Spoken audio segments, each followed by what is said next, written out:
Look who it is. Come closer, won't you? Come have a look at this. Timothy is in the middle of some sort of complex operation, taking a pocket watch apart. I wouldn't normally allow just anyone else here, you know. But you've shown yourself worthy of trust. The honor is all mine, my dear. Come and sit here by me, if you would. Watch repair takes a great deal of care, patience, and trust. I cannot have just anyone around me when I work. But you, I feel a strange calmness in my soul when I think of you. Normally I am, well, I admit, perhaps a bit tightly wound. It is by necessity, after all. A failure to adhere to the schedule to promote and uphold that most holy of values, timeliness. It can be catastrophic for a number of reasons. But I know now. Timothy holds the watch out to you, and the two of you watch its delicate components tick away the seconds. No longer does the beat of my heart synchronize with my pocket watches alone. It beats in time with another. He gently closes the watch face, setting it down away from him and taking your hand in his. I never thought I could find someone who not only accepts every facet of me, but even understands them. Tell me you'll stay by my side through the hours, day or night. Really? He laughs, happier than you've ever seen him. You've never seen him look at anything but his prized watch collection like this. You've made me so happy, my darling. I cannot believe I can truly have it all. I haven't allotted any time to it in the schedule, but perhaps I could finish my work later in the day, and you and I could spend some time together. Oh, the way I feel now. I'm not certain I could concentrate on my work. Oh, my. Well, then. Timothy gently gathers up his pocket watches, moving them somewhere safer for the moment. Then he's taking your hand in his, leading you somewhere more private. This is unprecedented for me. I never imagined a break from schedule could be so intoxicating.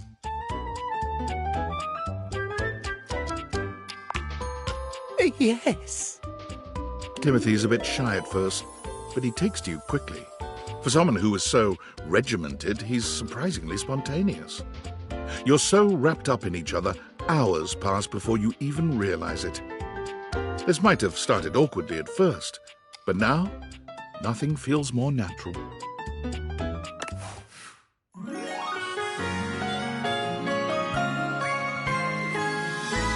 I always have time for you, my love.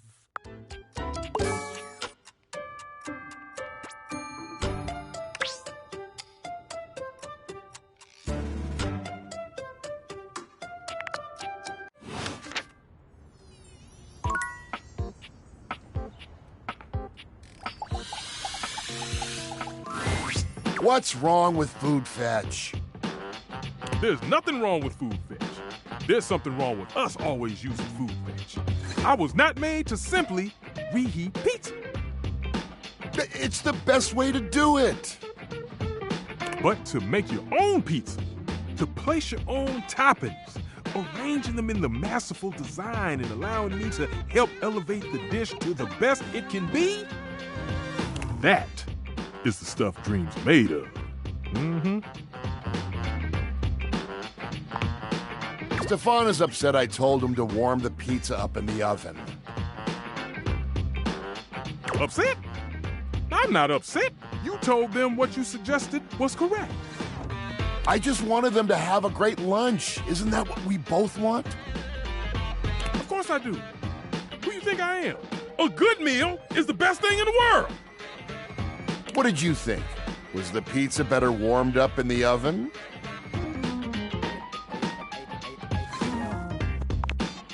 See, Stefan? Nothing wrong with some leftovers from Food Fetch.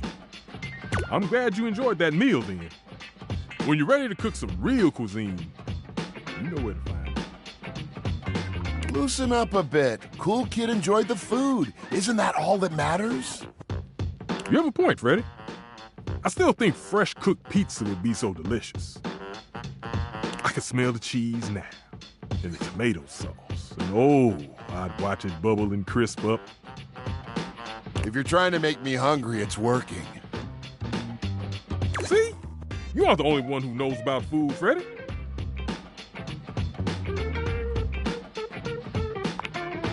That's a great idea, Cool Kid. But it was my idea. You're just trying to impress, Cool Kid. It was my idea.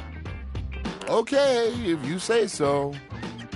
You were something else, Freddy. I'm leaving before Freddy makes me start a fire. Let me know when you're ready to do some real cooking. You know where to find me. You'll have to excuse Stefan. Sometimes I think he loves food more than I do. Which is impossible. He's just frosty that I had a good idea. I know a lot about food. You have really good taste, BT Dubs.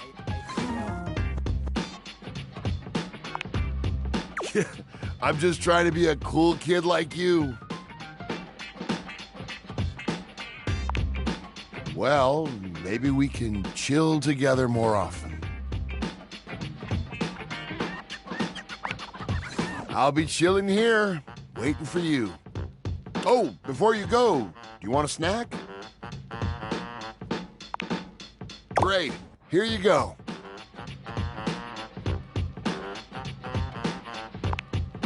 Oh, I thought you said... Well, just keep it. I'll see you around, cool kid.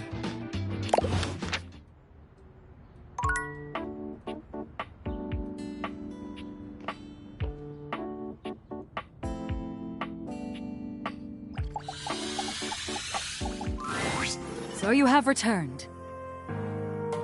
Sensations new and welcome fill my breast, as stranger, leader, colleague doth present.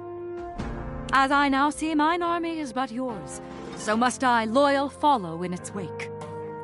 And though exhaustion yet lies heavy on my lid, your enterprise will spring me forth anew. Have you a task? Have you a great battle to be fought?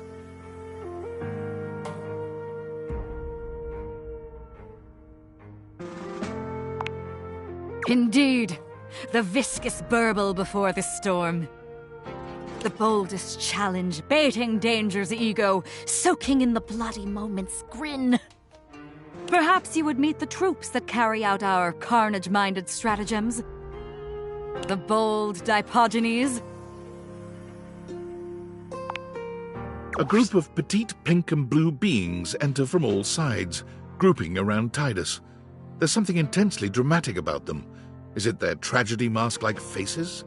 Perhaps the way they pose like theatre players. They cluster around their leader, each striking an elegant and theatrical pose. Tidus spreads her arms wide. She's clearly proud of this little group. I present to you the Dipogenes. The Dipogenes speak as one, like a spring breeze-scented Greek chorus. Lead us to the great beyond!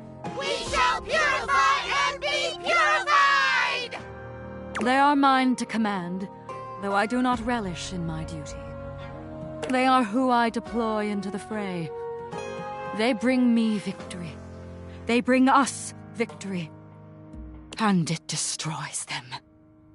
Sound buzzers, and our dirtied ensign waves. Victory bought by friends in drowned graves. Mother! Children! Leader! Soldiers! We rally for thee, General! Third will end!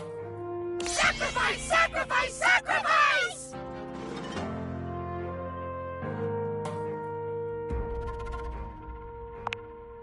A toll indeed. The slow drop leaking. Coin by coin my strength bled by the loss of them, to whom the battle always falls. If I could take their place. Oh, if I could but sacrifice for them the way they do so lovingly for me. There is more to do here. There is more of them to know. There is more of us to know, and the next battle is always in the offing. But I ask, familiar stranger, for reprieve. Preparation has begun for our next engagement, as it must be near. Perhaps you will join us again. Perhaps you will come and feel the glorious sadness you have but glimpsed.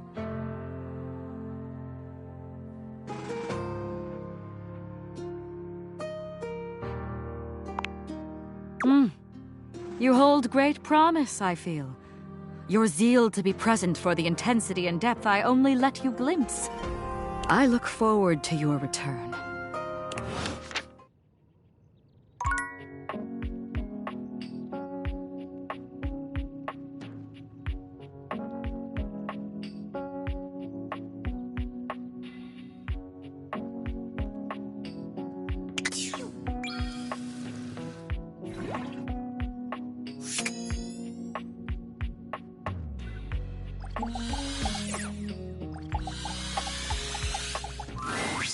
Yes?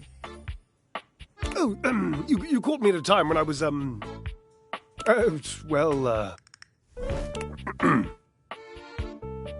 here like a lump. A big cubey lump.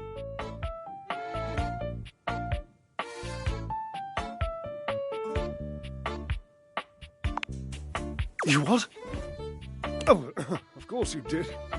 He was probably just draped all over the floor, dripping emotions. He's an obvious one to ask if you're trying to accomplish something.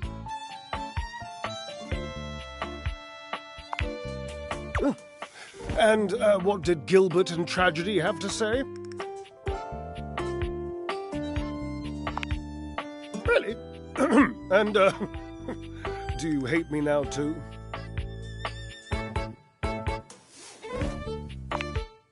Pish! Don't patronize me. You don't have the money.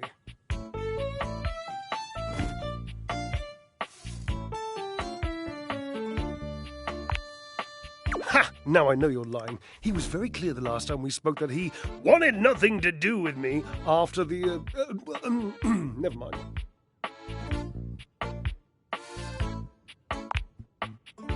Please.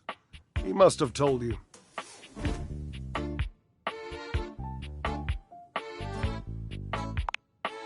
I don't like to tell this story. I don't know that I ever have, really. Washi called it the pale betrayal. Oh, sweet dry as sheet. Never tell him I used that name in front of you. I wasn't even allowed to use him in a public place. He'd purse his lips if I did. It's unmistakable. But I did it anyway. I loved his lips.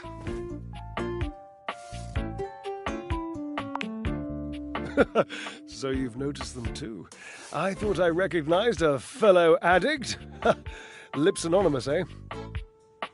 And as taken as I've always been by them, it wasn't enough. There's a young hormone around here named Dirt. Perhaps you've brushed up against him at some point.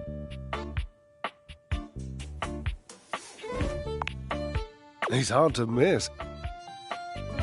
In any event, he has this habit of taking off his clothes. He wanders around, nearly nude, unbothered by the temperature changes he engenders in others.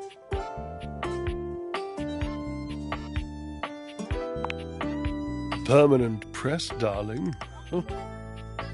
He used to do it so often that Washford and I took to using his clothes as part of our act. We would flip them and ring them and fold them whilst he was flipping and folding and ringing me. It was, my God, it was spectacular. I was spectacular. But after years of doing this act with Washford, it began to grind on me. Washford can be very difficult. And one being can only take so much from another before the pressure has to be released. The heat has to go somewhere. Well, we were in the middle of our act. We were using Dirk's red jeans and one of his chest-smushing polos, and Dirk was just lying there like he used to, dirty and shirtless, and I had this brilliant idea of including him in the performance.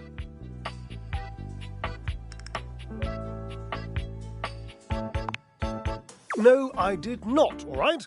We were in the middle of our performance. You think nature asks an opinion in the middle of creation? Dirk didn't have to do anything. I just struck up conversation. It was this sexy, witty, improvisatory repartee. He just kept saying the nicest things to me about our act and my costume and how much he liked the musculature of my shoulders. So I kept him talking and I refused to give him his clothes back. I mean...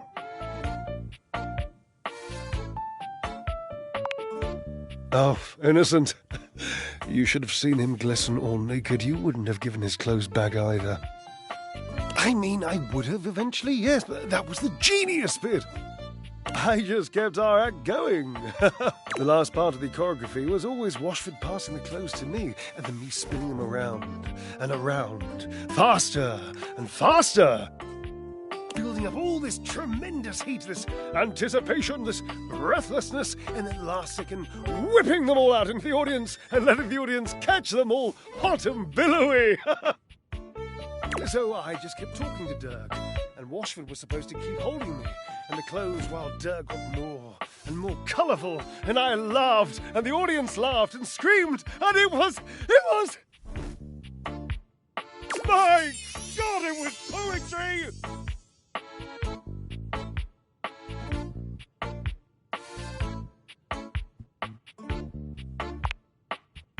Yes, the clothes stayed a little wet. They mildewed the tiniest bit. They made Washford sick. He said he had a cough. And afterwards he called it the pale betrayal. What a nonsense, dramatic exaggeration of the only good idea this act has seen in decades.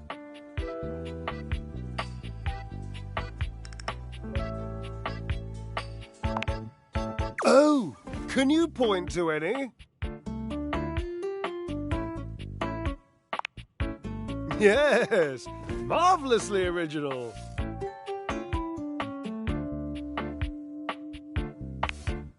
Yes, I suppose so. I was barely flirting. I would hardly qualify it like that. Dirk was just being nice. Washford was always so damn sensitive.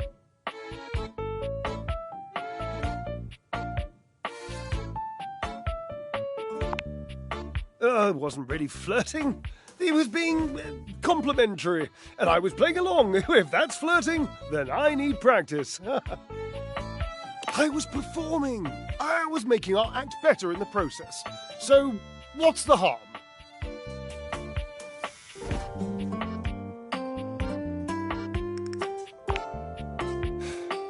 Yes. Yes. I loved him. I am. Dirk was just being so nice to me.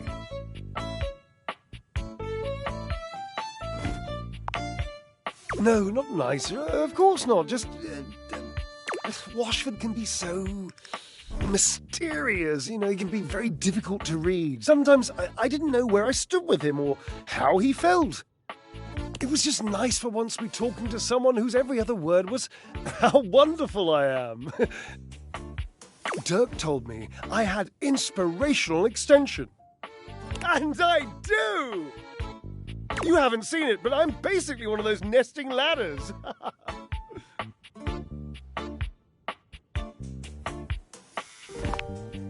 points. I didn't do anything wrong. I didn't mean to do anything wrong. I just needed to know that Washford loved me. I just needed him to say it, I suppose. That's all. Maybe. It's an interesting suggestion. I'm not saying I'm convinced. I'm still hurt, but also I'm over it, and I don't care. And I don't really miss my former friend. I mean, I do miss him. Desperately. But I'm not that easy. I mean, I don't want to be. I would so much rather be suave. Genuinely suave. I've always wanted to be more mysterious than I am.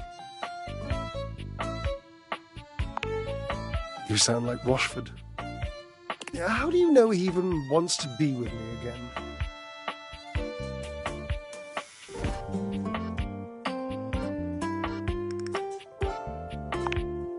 Oh no. Nothing. I just haven't cried in years. Call his name for me, would you? Call for Washford. Call his name! Again. Your calls are met with silence. No Washford. And he does not arrive. It might be over, Cherub. I have some drying out to do. Please leave me.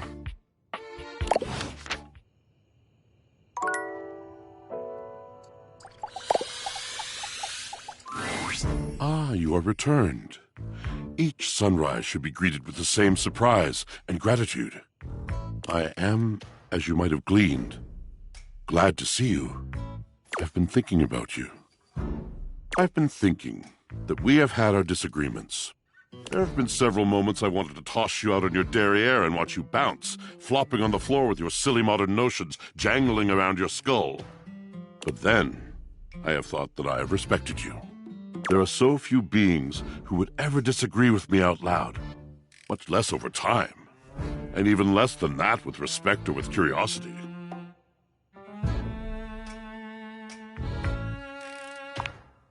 And so, I am thinking that I may at last have a friend. A true friend. Water, they say, is a universal solvent. Perhaps you are that thing that makes me who I am. You are the stubborn, life-affirming, challenging stain.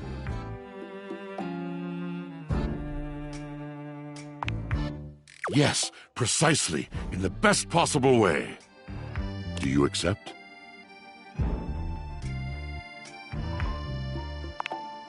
Excellent!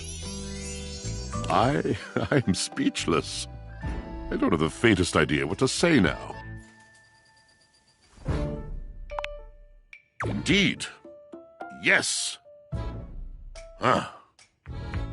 So, new friend, what is on your mind these days?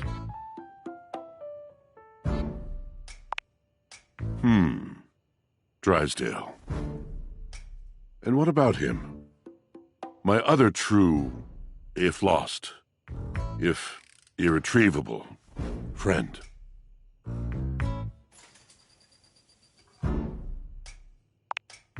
Drysdale. I have dreamt of him.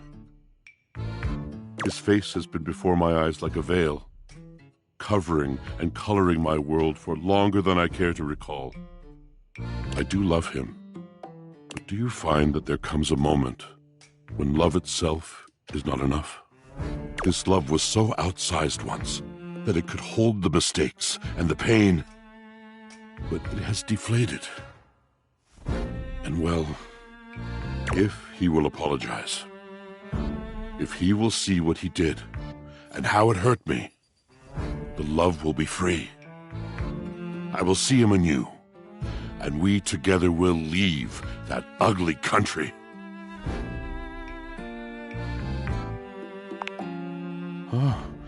Can it be? Well, Then speak of my intent to him, and I shall make a dramatic appearance. I imagine he will most thoroughly enjoy that. The resizing of my love for him has opened me. Perhaps to you, if you will have me. I am no longer limited by false loyalty, fear, and a frock coat. Do you accept my love? Drysdale and I very soon shall know where we stand. But you, where do you and I stand now? The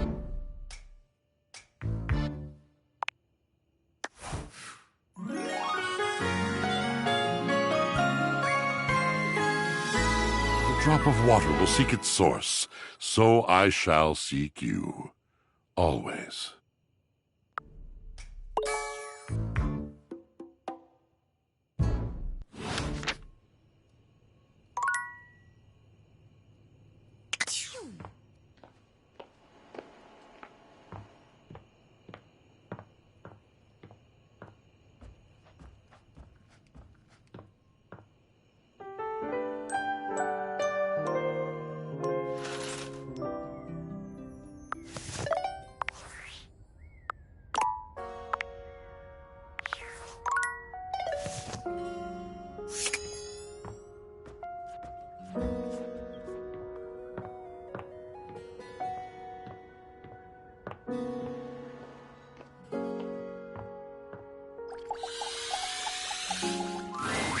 Ah, Cherub! There you are. I am quite glad that you've returned. I've been sitting on some very big thoughts, and I haven't had the opportunity to express them until now, and as you can imagine, sitting on anything big for a long period of time makes me antsy. And you even got me to weep openly, which is something that only those with the most exclusive of backstage passes ever get to see. Points. So, to begin, I've been thinking about you. Did you know that you can be unbelievably annoying?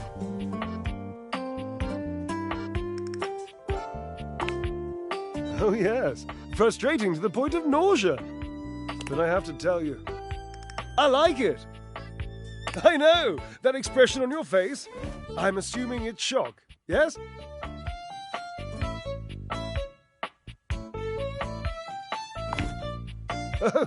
Good for me. I thought so. I'm accustomed to seeing mostly awe, admiration, love, worship, etc. on the faces of folk in my audience, so I'm trying to get better at deciphering facial expressions that aren't that. Anyway, you're annoying, and I also like you. And I appreciate your, well, let's just call it what it is, friendship. So I'm wondering if you'd like to officially call yourself my friend.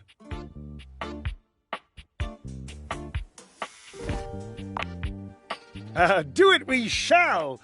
The friendship, I mean, nothing else. Oh, nothing more. I mean, dear Barbara, you know what I mean. Wink.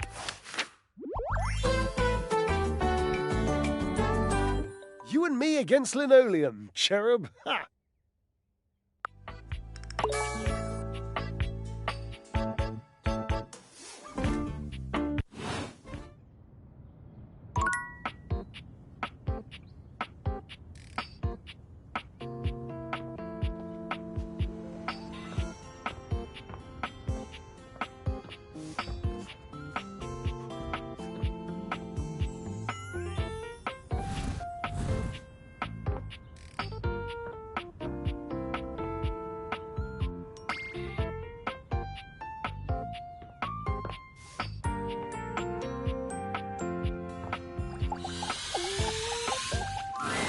Dunk is in the middle of a downward dog pose, showing off surprising flexibility for someone with a physique as rugged as his. When he sees you, he straightens up and waves, but not before you've gotten a good long look at him, in a rather compromising position. Hey, hey, there's my favorite new workout buddy. Ready to try some yoga? Oh man, yes! I'd love to hear that! Yoga is popular these days, but when I first started doing it, you wouldn't believe how many of my fellow athletes wouldn't take it seriously. Even now, you still got equipment like Chris, who thinks it's soft stuff for babies, and nothing could be further from the truth. But also, like, who cares if it's soft or not? Real strength comes from not caring about other people's opinions. We're gonna get our yoga on, and nobody's gonna tell us we can't. As if on cue, another household object appears in your periphery, perhaps to tell you you can't. What up, what up, what up? Dunk's normally unflappable smile grows slightly rigid. Ah, Shelly, hey, we were just about to... Do some yoga? Yeah, I heard. Shelley throws her muscled arms around the two of you, bringing you in for an uncomfortable group hug. She's squeezing far too tight, evidently unaware of just how strong she is. But like, why do yoga when you could lift? Do you know how good at hugging you can be when you lift? Dunk manages to free himself from Shelley's death grip. You feel his strong fingertips wedging between Shelley's arm and your shoulder. Lifting is good for your hug muscles, there's no doubt about that. But you gotta have a balance, dude. Besides, yoga builds strength too. Dunk finally manages to pop you out of Shelley's grasp, but she seems entirely unbothered by your escape. Balance? Nah, bro. You gotta grab life by the screws. You don't want our good pal here to miss out on the best in life because they were too busy bending over and staring at the floor. Shelly, my dude, respectfully, life ain't all about lifting.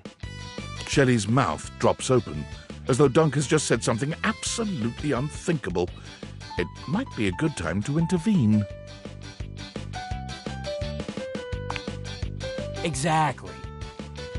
Lifting is great, but it's just part of the routine. How can you say that? How else are you gonna lift your friends up and carry all their burdens and make them a part of you until you push them away or you collapse under the strain of it all? Why, that's no way to live at all. Look, we all got our priorities. It's great that you want to do that for your friends. But what kind of world would this be if we all did Shelly's job? I'm not sure. This seems to break something in Shelley. She wanders away, muttering to herself. What if everyone did Shelly's job? So many muscles. Dunk exhales, placing his hands on his hips as he takes a moment to recenter himself. Calm. Okay, yoga time. So first of all, how do you feel about yoga? You ever do it before? Yes, love to hear that. All right, let's get into it. How about we start with a nice down dog pose?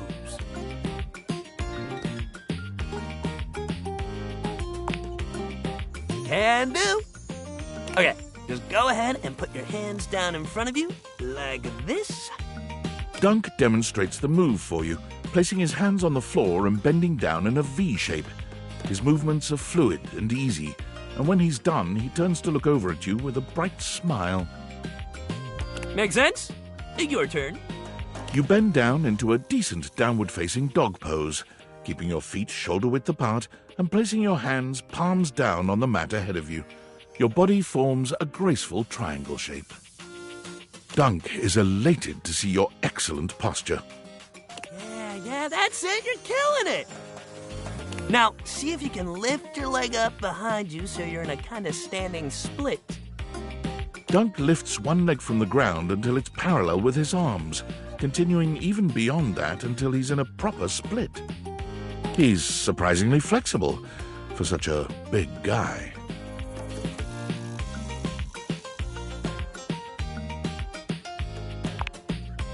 Whoa, yeah! That's it!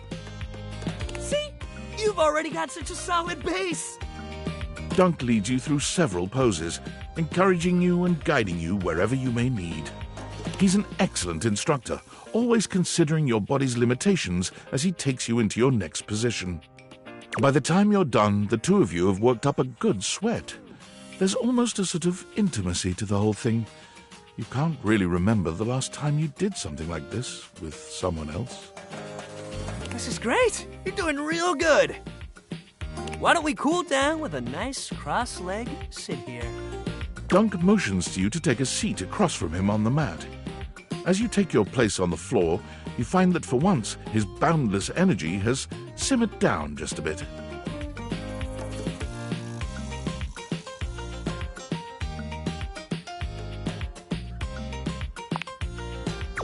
Other situations? His eyebrows raise. Ah, you mean like at breakfast or in the shower?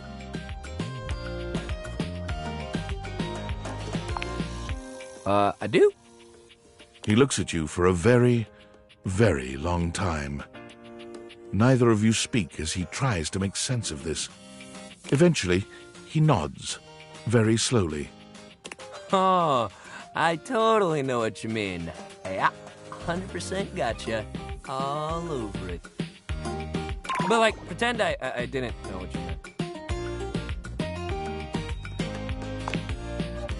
Oh, yeah, I know what that is.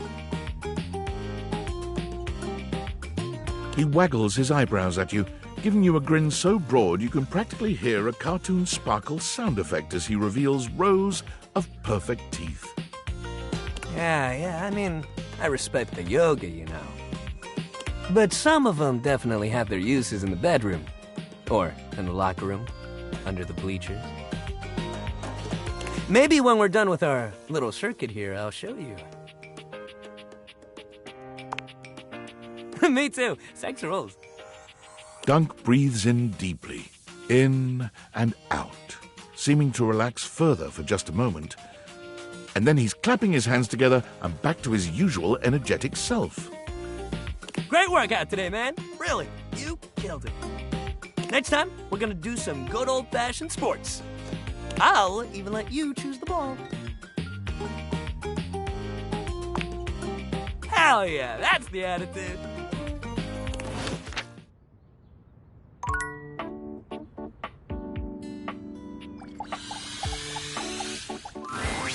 You have returned. How excellent, and just in time. I have been waiting with bated breath to give you your next violent versatility training session. How was your first exercise? Did you enjoy it?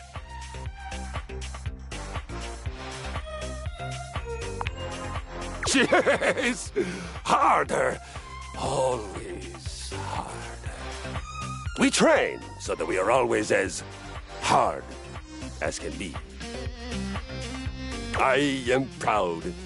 This is somehow even more meaningful to me than when I teach the little 1-pound dumbbells.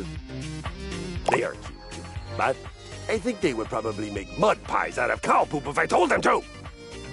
You are discerning. You can choose. You have chosen to continue to come to me for training. It fills my heart. We train in many ways. We train physically, we train mentally, and we train in self-belief. Have confidence in yourself and in your goals. Your faith in movement makes the movement that much better for you. I learned that when I was doing battle once and one of my cables came loose. I so firmly believed that I would still slay my enemy. The cable actually flipped around my head and became my weapon all on its own. I won that day, and I laughed. Glorious. For today, we rotate. Are you ready?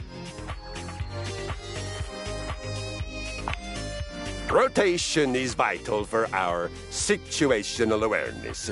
Danger does not come only from the front, but from all sides, or from behind us. Find something heavy in your home. Heavy enough to be a moderate challenge, but not so heavy that you can't lift it many times. Place it next to your left foot, and put your feet a little wider than your hips. Now, 10 times, pick up that object. Keep facing left as you rise. Twist through the center, and then bending from the knees. Place the object down on the floor next to your right foot. Take a short break, walk around, envision your next victory. And then, rest. Just as important as horrific violence. I am so proud of you. You are well on your way to having some beautiful, violent babies. Beginnings.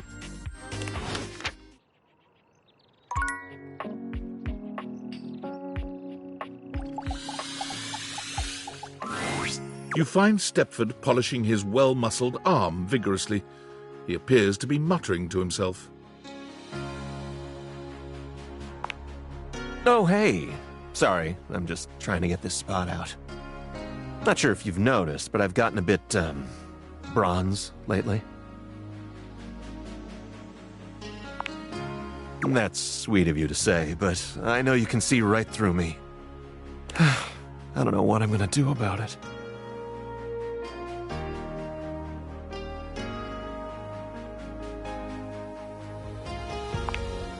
I have an idea, but I can't be certain. It's like this. I got the way I am, all gold and beautiful and all, because in my youth I was extremely competitive. I entered and won every contest I could find. I was a complete natural. I never really needed to try. I just showed up and showed off and showed everyone what first place looked like. I lived for the competition, the cheering, the adoring fans, the tough opponents. It was the life for me.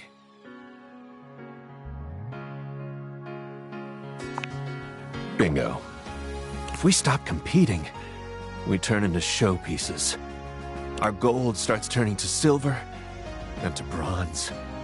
It's not that we stop getting given out, but our inner essence changes.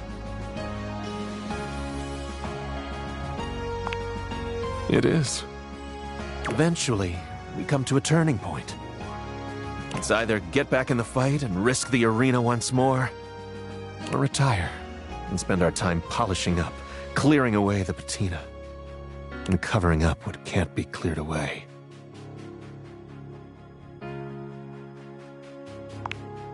You make it sound so simple, but I'm afraid it's not. There's all sorts of things that can happen. In any case, now that we're getting to know one another, I have to tell you something. I started doing all this tanning because, well, I'm actually all pewter underneath. Pewter! Like, what place even is that? 12th?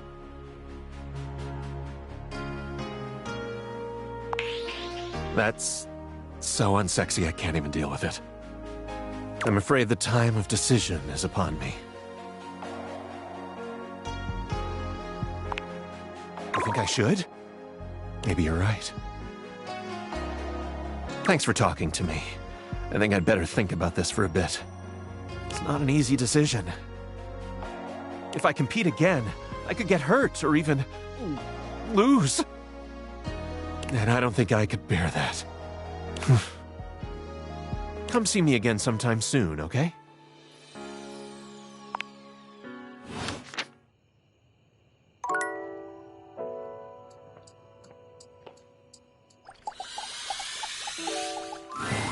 Amir is pacing when you come upon him, venting his frustrations aloud in little half-sentences. He looks positively furious. Oh! Unbelievable! How dare! After I... How? Ah!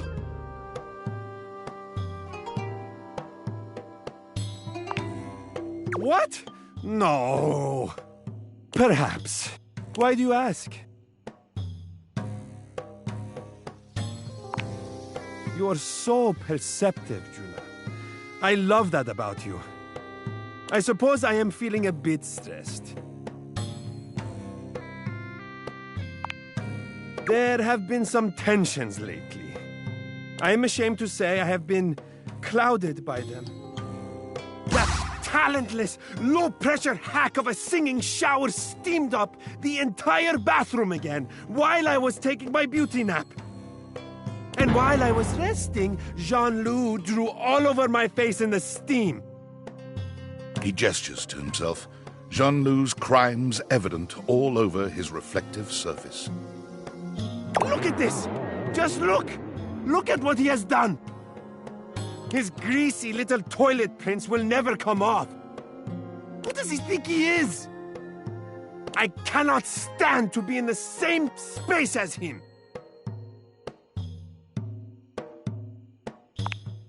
You give Amir a thorough cleaning, erasing all trace of Jean-Loup's grubby little hands. Oh. Your touch is exquisite. Thank you for making me presentable and reflective once more.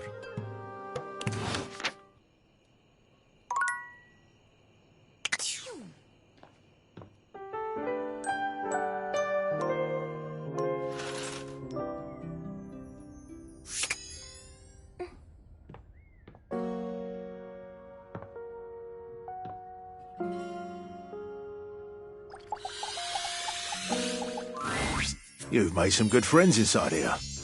I respect the hustle. In my view, friendship is all about good boundaries. Right in between the dizzying heights of love and the minefield of hatred. Now you've done it.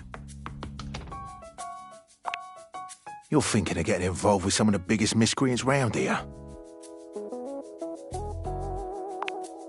It's the breaker box. The seediest bar attracts the type, if you know what I mean. Don't stay out too late in this general vicinity, I'm warning you. I'm here to protect, to keep the bad ones out and the good ones in. But with this particular locale, I feel like I'm keeping the bad ones safely away from everyone else.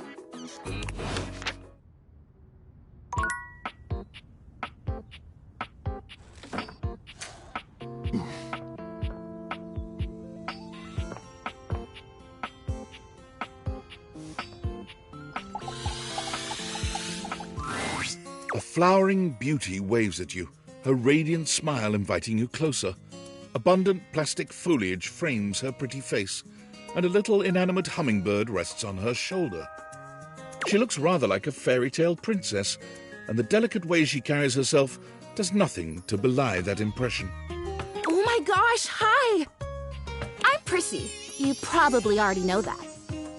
It's polite to introduce yourself, though. So hi!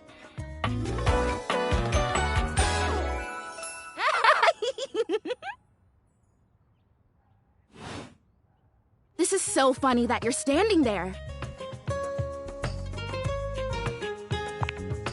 Because I was sitting here, imagining how wonderful and helpful it would be if someone was suddenly standing there, like exactly where you are. And then boom, here you are, like magic. Yeah. Well, no. I mean, kind of. You're definitely great. Probably. But in my imagination, the person standing where you're standing also did stuff. I need you, please, to flirtalize me.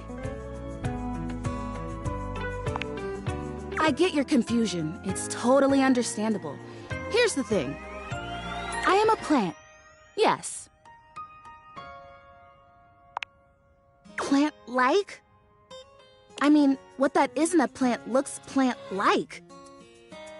I suppose paintings of plants look plant-like, or those big plastic hanging privacy curtains that are supposed to look like walls of ferns, that's plant-like. Oh no. Are you telling me that I look like that? That I look fake? You know, actually, now that I've asked, I take it back because I don't want you to answer that. I already know the answer, and I don't like it very much. Just in case you hadn't already deduced this, I am made of plastic.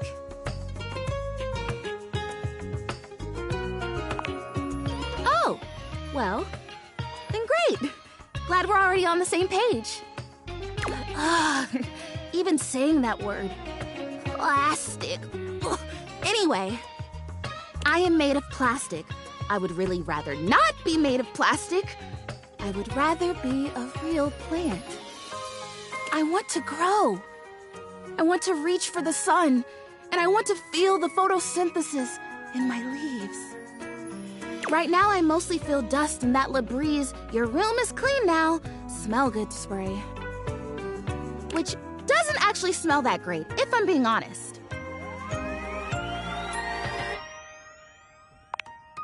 So perfumey! You spray it and all of a sudden you're like, oh my gosh, why am I in a perfume store? Which doesn't mean that perfume stores can't also be clean. I'm sure they can.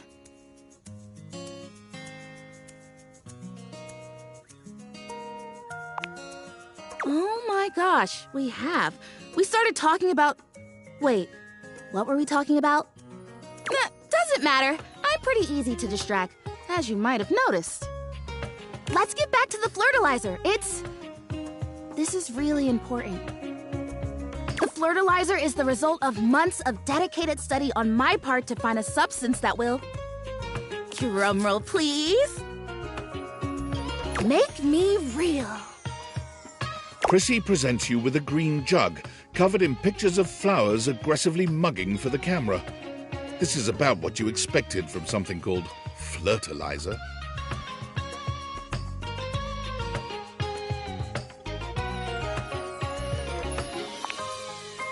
Really. Cells, leaves, the whole 9 yards.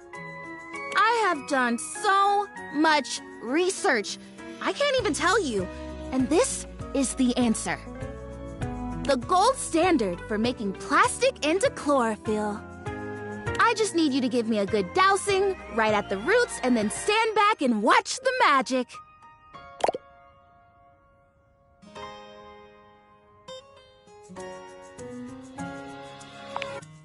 That's exactly what I said when I discovered it. I mean, those exact words. We're so in sync. This is awesome. So you'll do it. Flirtalize me? Yes! Oh my gosh! This is the most exciting day ever! I'm ready. So it says on the directions. Prissy reads off the back of the container of Flirtalizer. Douse liberally and with abandon, no such thing as too much. Couple each dose with a body wiggle or the recitation of a favorite herb for added potency.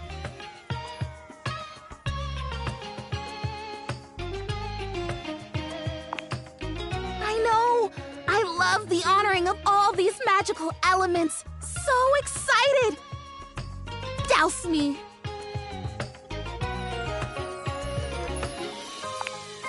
You spray Prissy from head to toe with the Flirtalizer, punctuating each spray with a wiggle of your backside. When you're done, you cap it all off with a recitation of the most delicious herb you know. Ooh. I think I feel it working. There's this really strong tingly sensation. The spell you are casting definitely gets my vines all twisted up. You take a moment to inspect Prissy. She looks a bit shinier, but otherwise the same as before. Do I look different? I don't feel different. I mean, I feel wetter, but that's probably just from all the dousing. What do you think? Do you see anything?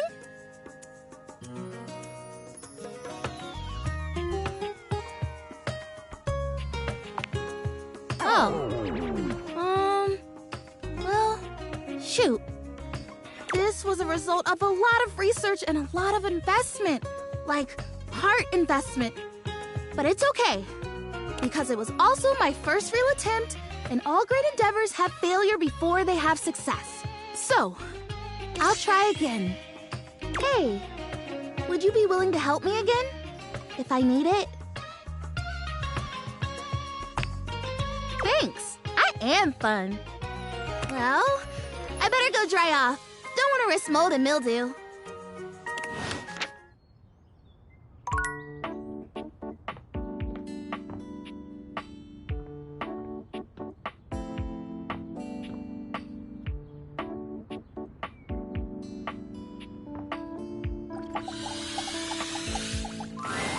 Dunk is dribbling a basketball when you find him today.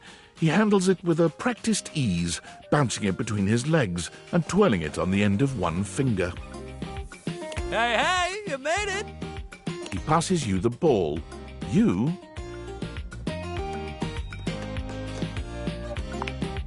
Dunk is delighted by even this small display of bare minimum athleticism. Hell yeah, great catch! He takes the ball from you, setting it aside. Dunk claps his hands together as though he's psyching himself up. Sports, baby! He turns to pick up the baseball and football from behind him, holding one in each hand. We already had a little taste of basketball, so let's just stick with these two. What do you think? Baseball? Football? He holds them both out to you, alternately raising one up and then the other. Dunk sets the baseball down, a look of genuine excitement on his handsome face. Aw, man. You know, there's nothing like going back to basics. Just tossing the ball back and forth. He passes the ball to you, a gentle but graceful throw that seems to find your hands with hardly any effort of your own. Just takes me right back to being on the field, you know?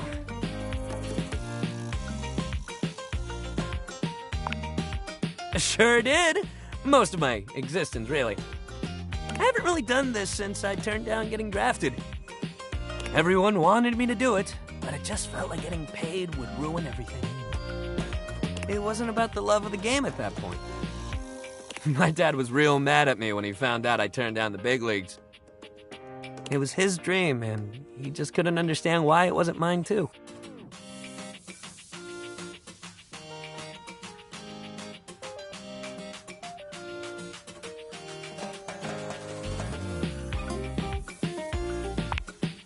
Thanks, man. I wish he was as understanding as you. We're mostly cool now, but I know it still bums him out. You throw the ball to Dunk, and though your toss is much clumsier than his, he catches it easily. You know, I don't have a big, glorious dream like everybody else. My dream is just being happy. Is that weird? I just want to enjoy life and keep my body strong. I don't want money or fame or glory or whatever. I just want to be happy.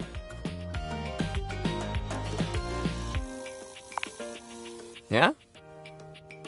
He gives you a soft smile, his usual high-energy cheer replaced by a surprising sweetness. It's quite charming. I honestly thought I was alone on all this. Athletes are real intense, you know.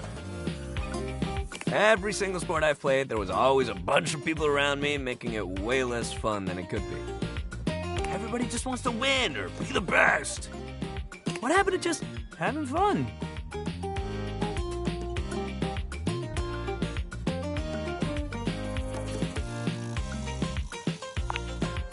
Damn, you know all the right things to say. That's all I want to hear. I just want people to be happy. Dunk tosses the ball back to you one last time, giving you a sweet grin when you catch it handily. Something about his passes just feel better in your hands. Perhaps he just knows how to be a team player. Great hustle today. Seriously. I'm proud of you. Next time, we'll hit the rackets. Knock the birdie around, get those arms swinging. Yeah, that'll be great. Meet me at the rackets, pal.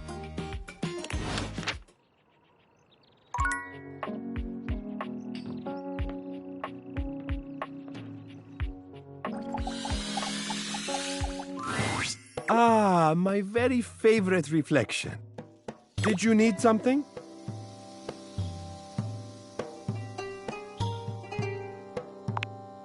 Ah, and of course you thought to come to me, your closest and most treasured friend.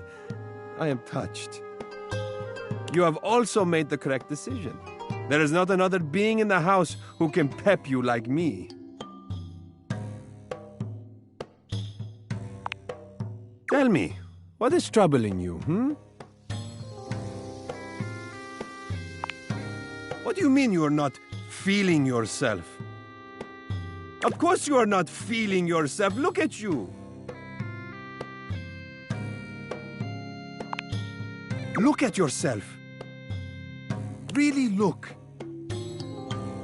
When was the last time you appreciated what you saw,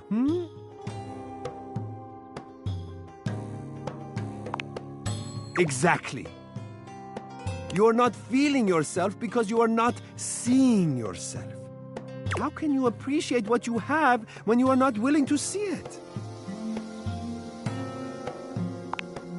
Come, I want you to gaze at yourself without judgment, without turning away, just seeing.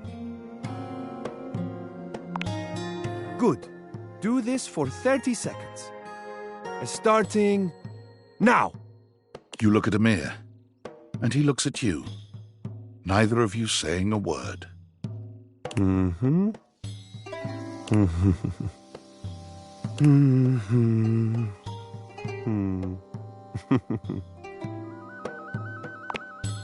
Amir lifts a finger to his lips, shutting you down swiftly.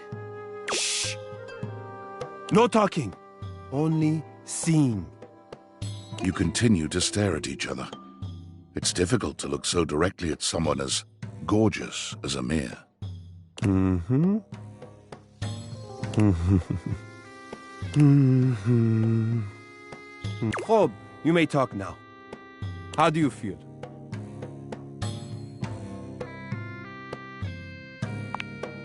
Magnificent, isn't it?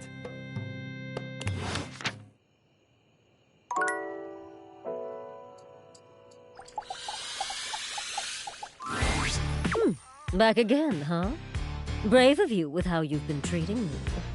So, like, after you left the other day, I kind of felt a little bad for ditching you.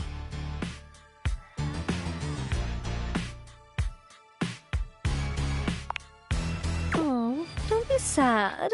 We're still cool. Anyway, a popular princess like me should be friends with everyone. And I basically am, but I committed to hearing your little lessons out. So, what have you got for me today? I should probably choose who we're talking to.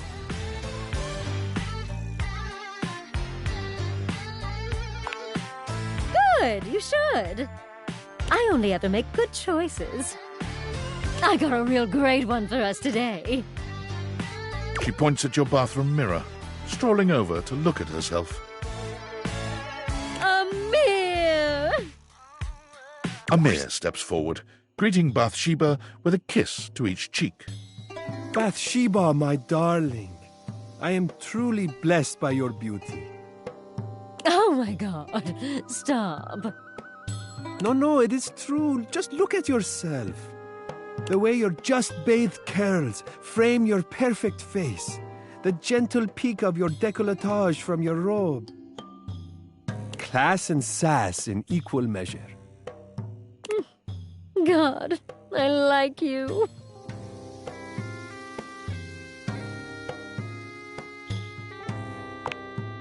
It is not flattery. A mirror can only reflect the truth. And the truth I see is a beautiful bathtub who knows her worth. God, I do, don't I? You said you are practicing social skills, yes? Learning to take a compliment with poise and grace is a social skill. Yes, yes. Let us have an example now. Bathsheba, you may be the most beautiful bathtub I have ever seen in my life. I could live 1,000 years and reflect 1,000 souls, but never would I see your equal again. Oh, Amir. Up. He turns to you with a dazzling smile. Now then, how does a woman of Bathsheba's immense beauty respond to such a sweet and effusive compliment?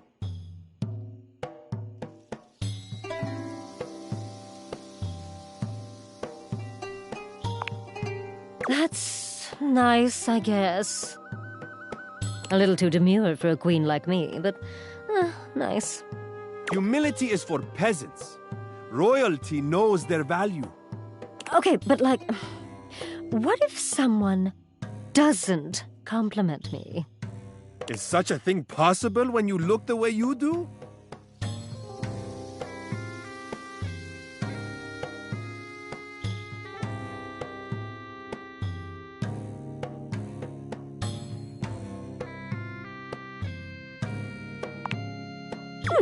Now that's advice I can take.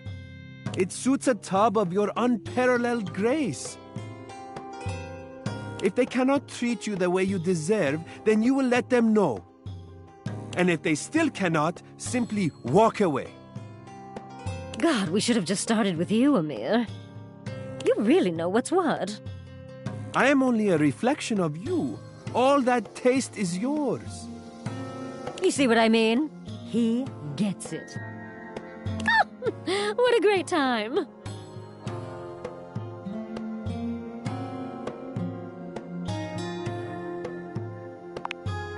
I did, yeah. As did I. Always a pleasure. Today was perfect. Let's make sure we match Amir's energy next time. You can go now. Amir, sweetie, tell me some more nice things about me.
Dunk is swinging a badminton racket when you see him.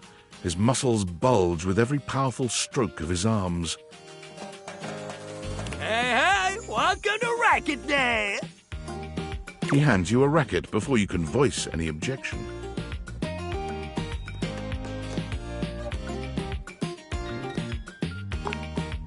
Yeah, that's what I said.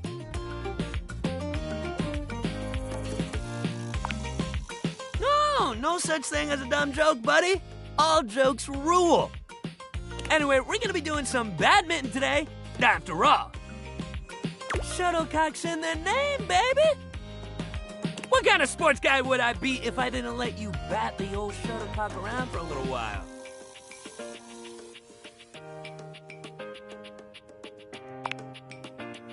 Oh, yeah? He stares at you, full of genuine curiosity. It's almost a shame to ruin the moment.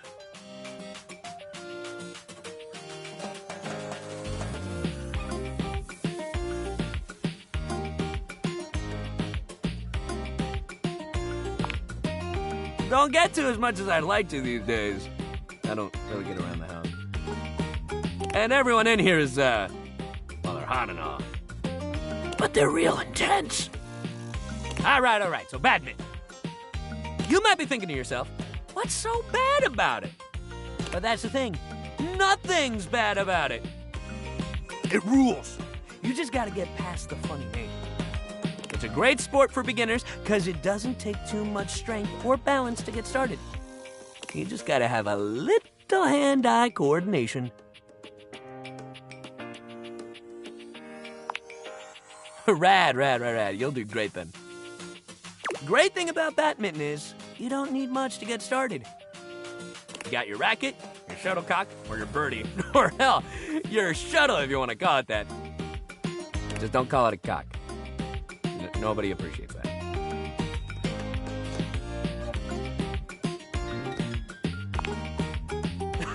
Well, at least you got a good sense of humor. Badminton people are real serious. But all that aside, that's it. That's all you need to get started. Sure, if you want to play proper, you need a net. But if you just want to play a friendly game at home, you can hit the birdie back and forth together. It's nice and light.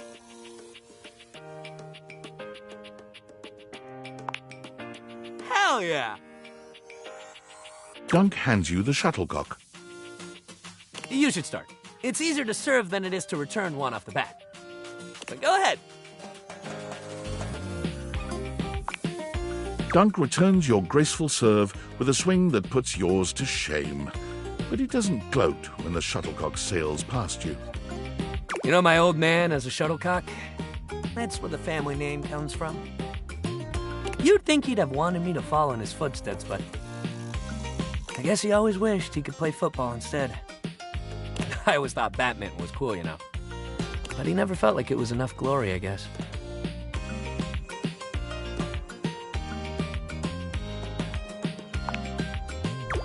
Me too, man. He still talks about his regrets and how he should have done something else with his life. It's like, yo, you did so much cool shit with your life.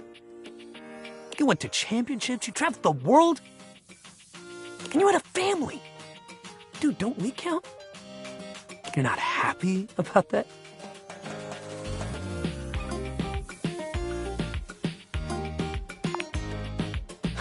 Thanks. I wish my pops felt the same way, but I can't really make him be happy about how his life went. But I can't make his burdens mine either. Damn, I didn't even mean to start going on about my dad. I guess badminton brings up a lot more feelings than I realized. He rubs at the back of his neck, embarrassed. Well, look, next time we'll do something fun that doesn't make me get all deep into my family history and whatnot. Okay? Exercise ball time, baby! Woo! We're gonna bounce!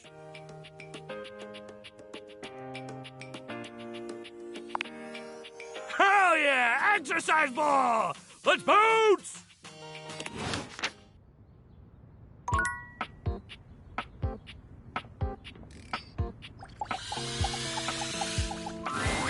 Look at you. You are looking more and more like a Viking every day. You are doing beautifully. In fact, here. He holds his hand out to you, offering you a glittering golden ring. This ring was a gift to my father from the queen of the collapsible bookshelves. She and her tribe lived on the far side of our warehouse. We had very friendly relations with them. Well, after the war. The ring was the sealing of the great treaty of peace between our tribes. I want you to have it in recognition of your dedication and perseverance. It is my honor.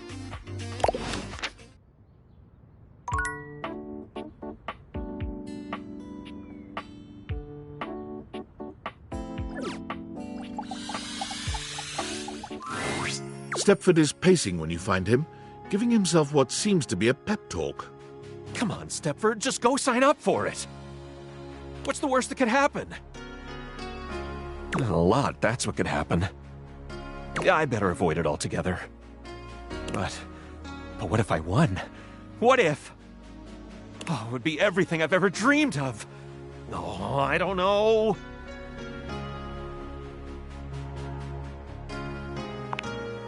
Is it that obvious? A little contest. Remember how I told you there came a decision point in every trophy's life? I think mine has come. But I don't know what to do. Really? You'd help me? That's so nice of you. And here I thought everybody hated me.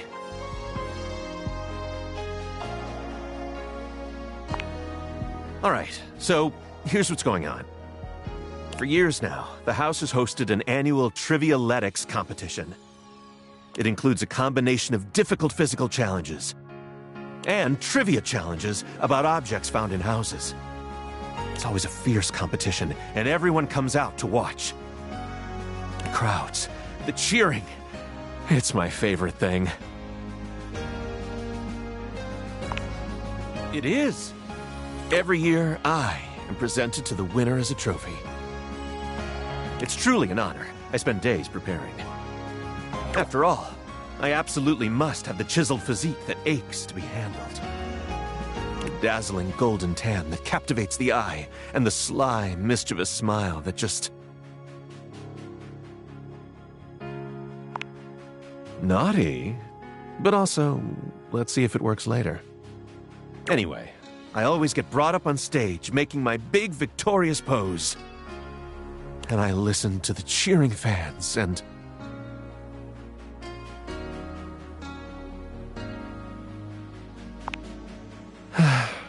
as if it were yesterday.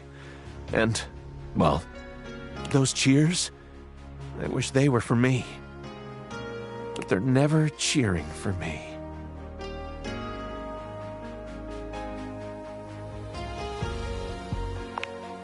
I know, but they could also be booing me. You're right. I should focus on my potential. But there's my potential to win, and my potential to be given to the winner. That's where I'm stuck. And so you see, my time of decision has drawn nigh. Dare I try my hand at being a trophy winner, or remain a winning trophy? There can be no middle ground. What do you think? Should I spend the remaining time before the Trivialetics competition preparing myself to be the best trophy out there? Or should I sign up to compete and spend my time training?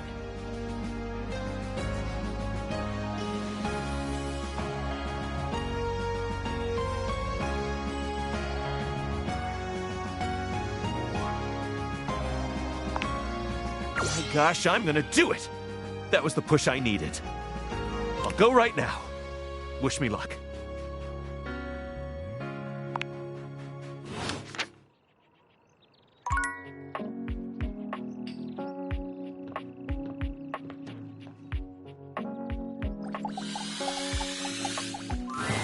Ah, my favorite reflection has returned. How could you even ask such a thing? If it were not true, then I simply would not say it. It is very easy to not say it. Ah, my not favorite reflection. See? Very easy. Awkward, but easy. Why is it so difficult for you to accept my affections,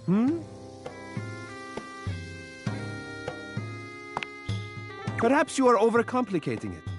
Or perhaps you are not used to it. It is very easy to accept nice things, especially with a little bit of practice.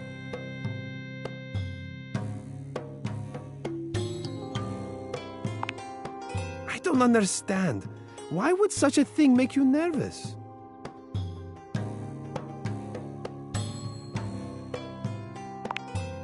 Ah, this feeling I am having. Yes. Sadness. That is the saddest thing I have ever heard.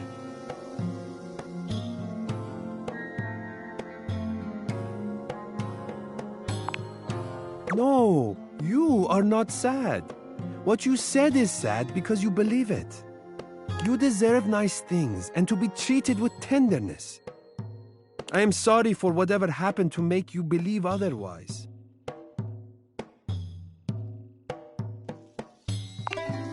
Do not worry, Aziza.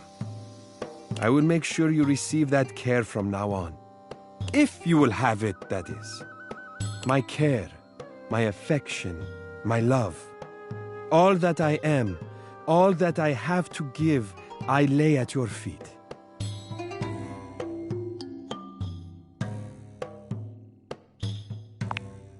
It is easy.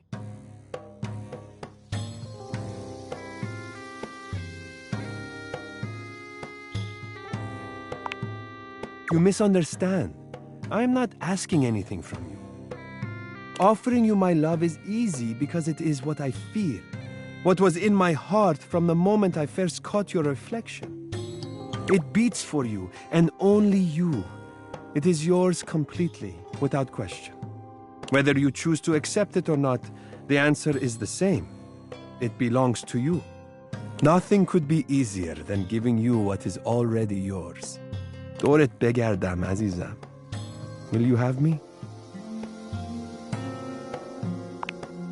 You see, as I said, it is easy when you know what you feel. We have been drawn together for a reason. You do not need to fear being open anymore, Aziza. I will look after your heart from now on. It is safe with me.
I'd like to be upgraded to another room, please.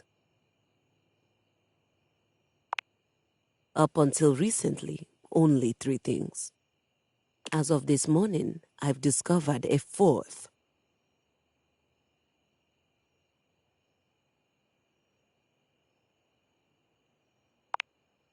The ones I sent you out to fix that are still making things rather difficult for me to play.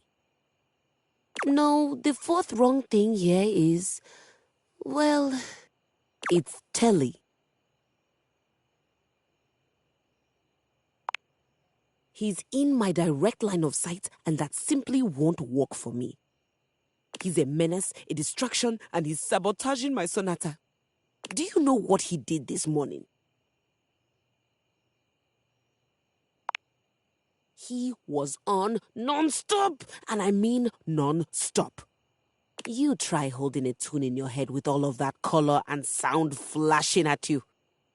Before I was even fully awake, I'd been subjected to a breakfast show.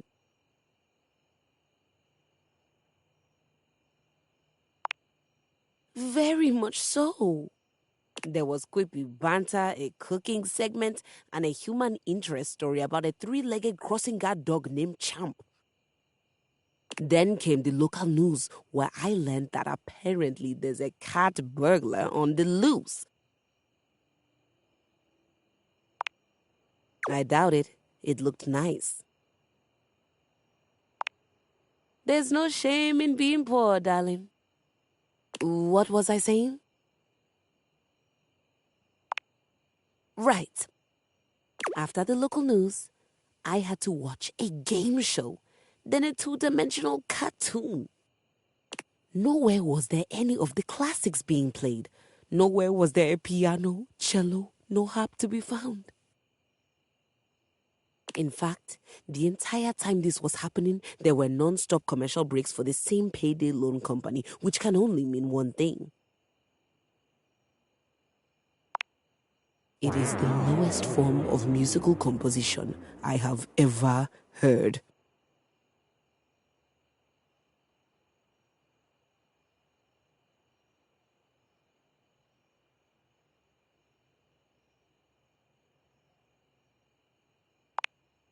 But then won't I just have the mattress jingle stuck in my head? It's fine, because that wasn't even the worst part of my day. The worst part of my day happened with the opening notes of that inane soap opera, Sands of Time.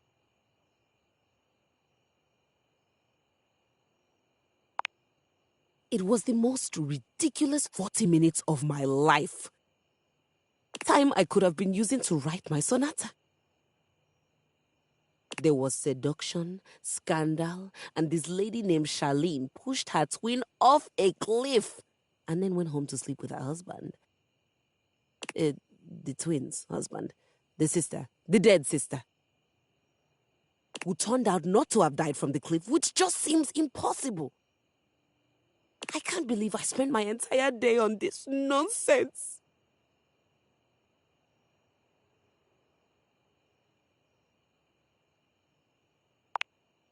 What? No!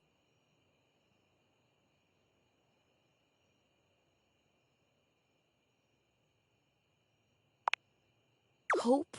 No! I want Sturm and Drang!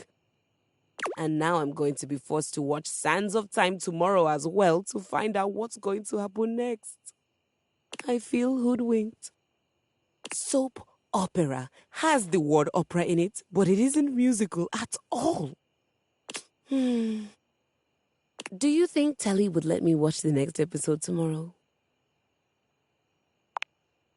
But we're not really friends, and I'm a complete stranger to him. Everyone here already knows each other.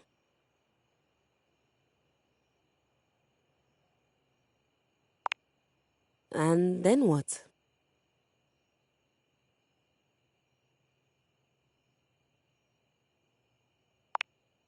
She nods slowly. Friends.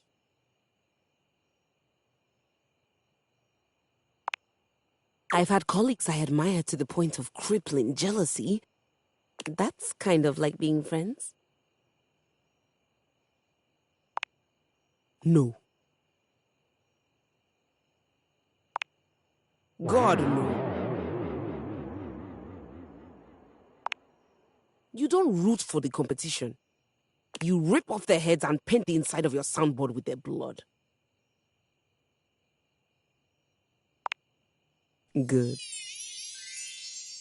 I don't want to do that with Telly, though, but I'm not sure how to go about it.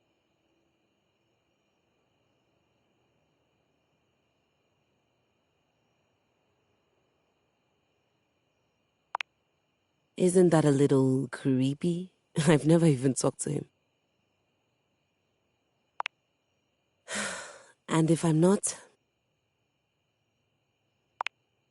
what a great help you are. If he says it's all right and I can watch a few more shows, do I have your permission to do that before I get back to my sonata? I'm not sure. My days at the music department were always so busy. It just seems like I should be asking someone before I spend hours doing nothing.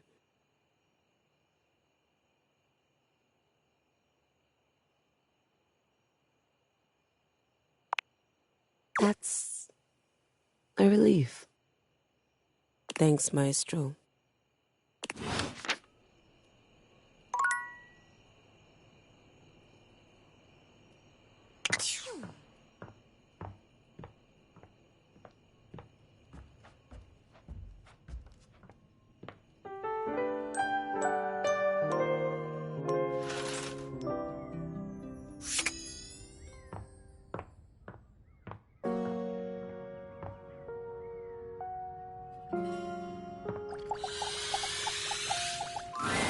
Dunk is balanced on the exercise ball when you walk up on him, sinking into a deep squat. This is the kind of thing you've seen people do online. It looks so easy when he does it, but you know somebody else would fall and break their neck if they tried. Dunk doesn't even flinch, turning to give you a cheery wave mid-squat. Hey, hey!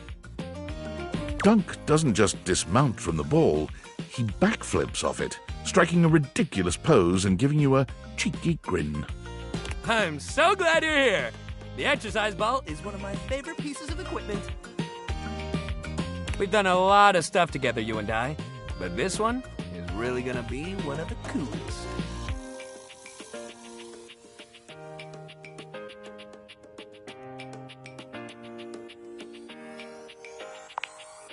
What isn't great about it? It's like being a kid again. You get to bounce, bounce, bounce, and work out at the same damn time. Now, I know standing up on that thing is not a beginner move. But if you want to try it like me, I can help you out. I'll spot you and hold you if you need it. Oh, hell yeah! Here, I got you. Dunk helps you climb up onto the ball. It's hard to keep your balance, but he's got such a firm grip on your hand and your hip, you manage to stay upright. Easy, easy. All right, if you want to try sinking into a squat here. With Dunk's help, you sink into a squat, fully aware that you are nowhere near strong enough to do this on your own. But where your body trembles, Dunk steadies you. His hands are always wherever they need to be to help you, gentle in their touch, despite the calluses on his palms. He stands so close to you, an intimate position without even the slightest hint of anything untoward. A true gentleman committed to nothing but ensuring your safety. It's quite sweet, really. That's it. Just like that. Amazing. You're a natural. All right, that's enough. Let's get you down. Careful now. Dunk helps you climb down from the ball, not letting go of your hand until you've settled yourself with both feet firmly on the ground. You did amazing, and hey, you can squat now. Press this button anytime to get down like a clown. You can try it out when you're just doing random stuff around the house. It's fun. Dunk eases the ball away from you, rolling it to a place where it can stand on its own. He looks suddenly serious. Man, we're running out of sports to try together. It feels weird to realize we're getting close to the end of the road. I kind of thought you'd click with at least one of these things. I mean, it's all your equipment after all. But we got one more thing to try. Well, things, I guess. I'm sure one of them's gotta be your new obsession. All right, next time, we're doing Misc Day. We're gonna try it all, baby. You just meet me at that little box of odds and ends. I know your thing's gonna be in there.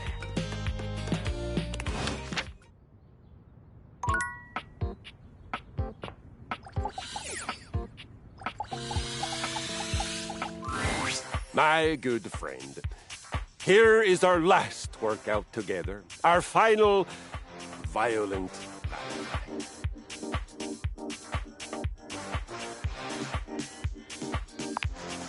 Yes, I have, I must admit, developed a deep fondness for you, as I have watched you failing so fantastically, and then learning, and now succeeding.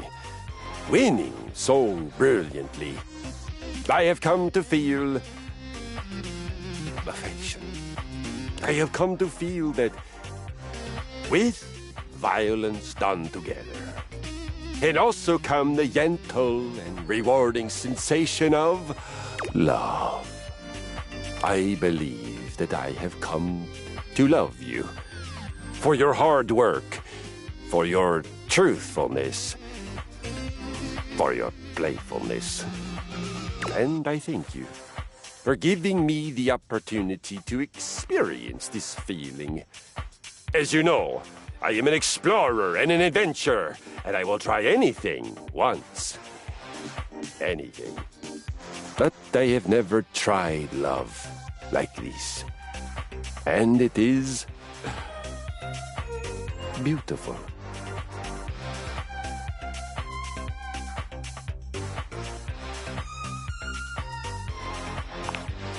Good then. Yes, very good. But first things first, we must move the blood with your final workout.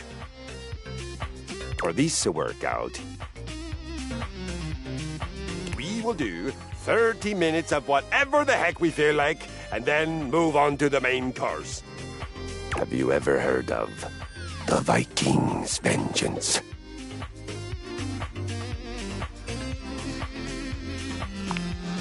All in good time, you fine mug of mead.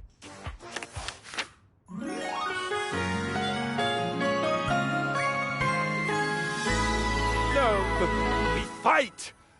We love again.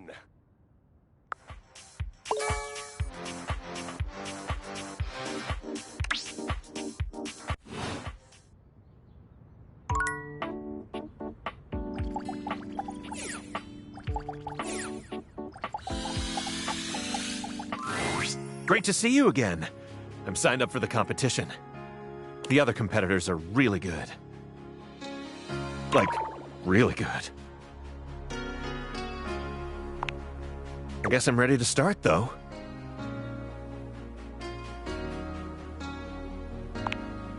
Started with...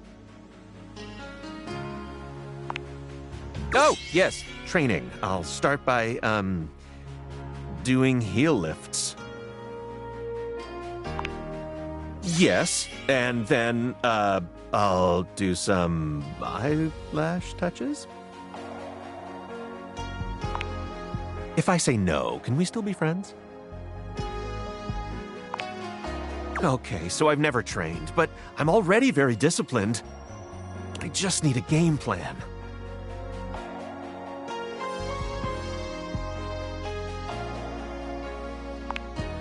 Great idea! So the categories would be trivia about other household occupants and athletics. Which should we start with?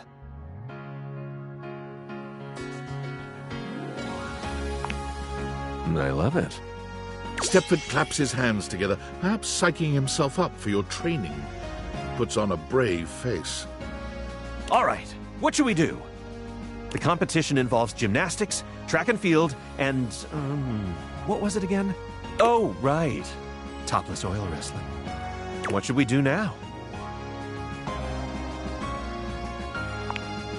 Oh, yeah.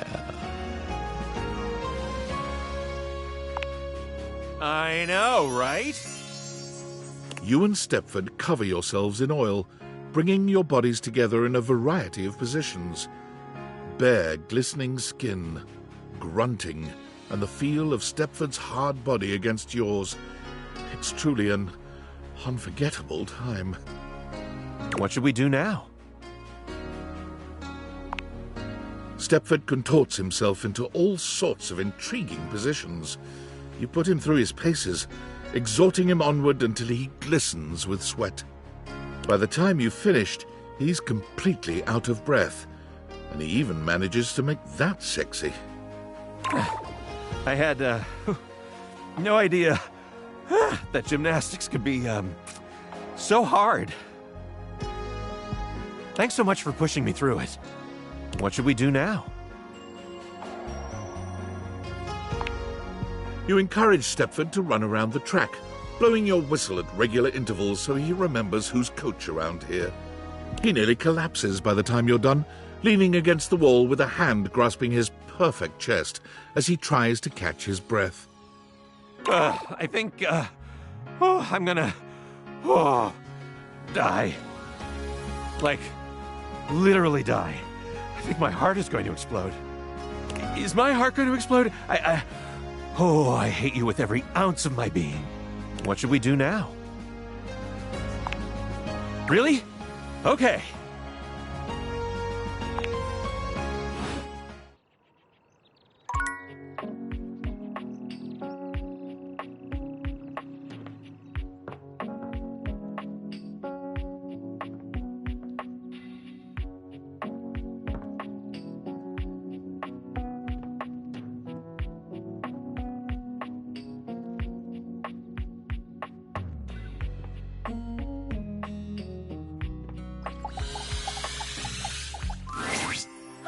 Hello again. I trust your meeting with the mayor went well? Wonderful! Anything else I can help you with while you're here? What? You want to know about me? Oh, no. No. You just spoke with the mayor. A little old fuddy-duddy like me can't hold a candle to someone like her. I just handle the paperwork, that's all. Pay me no mind. Anything else I can help you with while you're here? She's just incredible, isn't she? So tall and commanding. What I wouldn't give to be able to deal with people the way that she does. Some people think the mayor's cold-hearted, but I'll tell you what, there isn't a sweeter structure this side of the HOA. Isn't she, though? Florence puts her hands to her cheeks and sighs wistfully, her lashes fluttering. That vaulted figure, her impeccable fashion sense.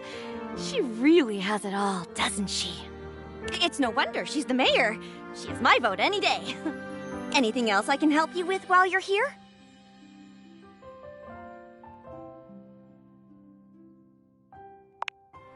Oh, bye-bye. What else do you need?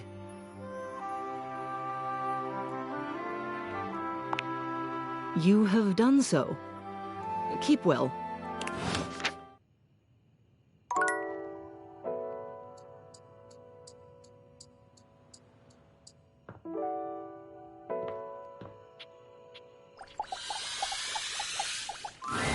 Ah, you've caught me at a strange time. There are normally clothes in here, but they're currently tied up in the laundry room. I can tell.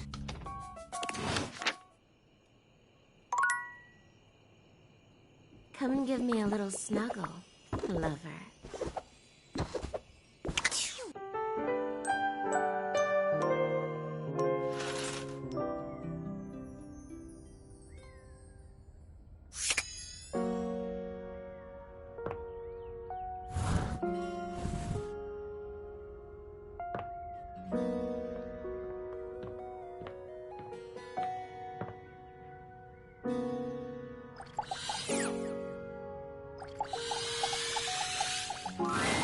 There's an almost manic energy to Dunk today that you've never seen.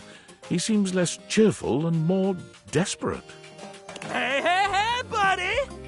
I hope you're prepared for Dunk's random sports equipment extravaganza!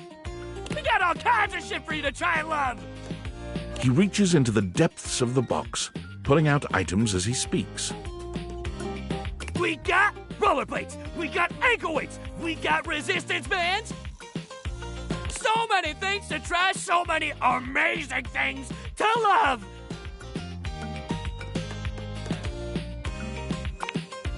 Here you go. Dunk slingshots the resistance bands towards you. You only just managed to dodge.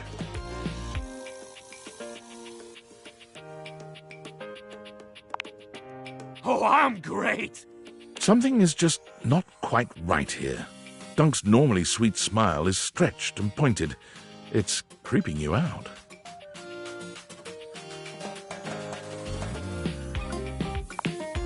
Your kind words seem to penetrate Dunk's mania. His expression softens. Dunk's face falls, his shoulders sagging. Oh, man. I'm so sorry. I just got so caught up in wanting you to love sports like I do. Knowing we got to the end and you weren't, like, in love with any of them like I am. I just got scared this is it, you know?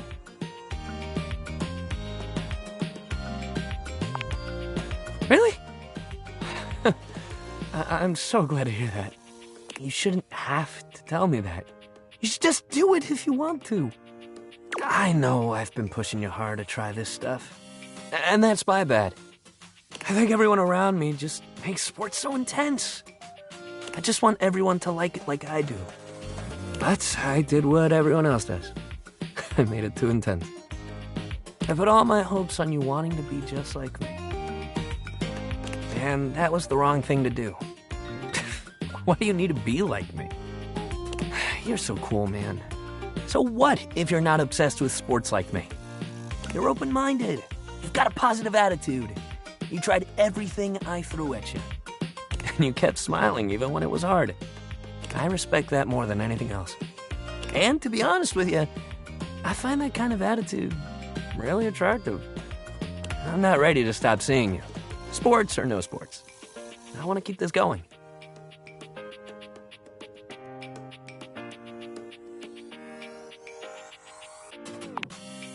So you do want to work out?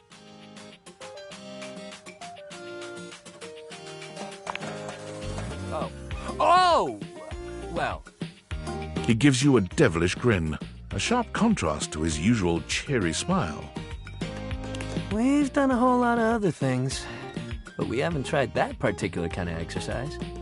What do you say we get that heart rate going? If you thought Dunk was a font of endless energy and cheer before, his stamina only seems to increase in this most intimate setting. Your heart rate hasn't been this high in a long, long time. But with Dunk as your coach, you reacquaint yourself with your own physicality, achieving feats of stamina and strength you didn't know you had in you. You look forward to seeing just what else the two of you can achieve as a team. You're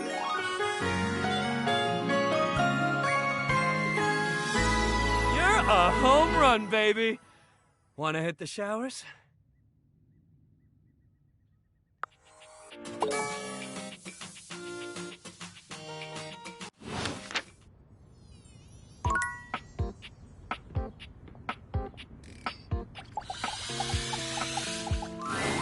Oh, boy. You came during the day, huh? I do my best tanning at this time. If you could step out of the sun for a bit, that would really help give me my glow before the competition. Nighttime is the right time for me during training.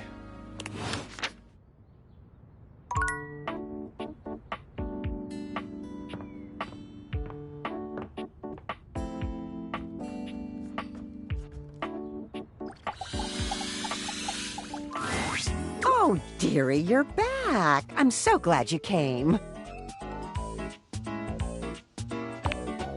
Well, you know, folks can be fickle. It's no one's fault. But it's nice when anyone takes the time. Well, as you can see, business is hardly booming. Of course, it'd be ridiculous to expect success so quickly, wouldn't it? Success is a long man's game. Or a long game? Or was it a man's game? I'll have to check the booklet, but I doubt either of those things are likely to hurt your chances. Oh, maybe I should get some high heels. People always like long people, tall people. I never was all that tall. Not really a thing you can change, not without money at least. Maybe I should get some heels. Maybe that's what I need. Unless they fell. But I've hardly far to fall, so... Oh. Stella sighs, her shoulders slumping. Do you think I'm making a mistake, dearie?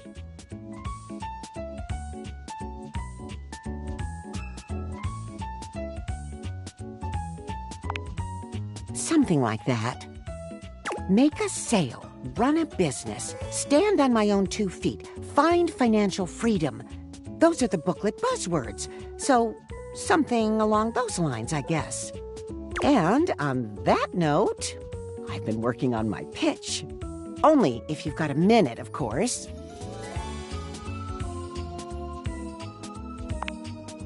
Marvelous!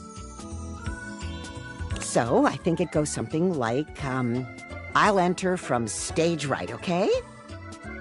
So, just wait here. Stella walks off just out of sight. You can hear her giving herself a little pep talk. Okay, Stella, time to step up. ready. Huzzah! Okay, I'm coming in 3, 2, 1, and action! Oh my, this is tricky, isn't it? Jeremy is very good at this. Makes it look much easier.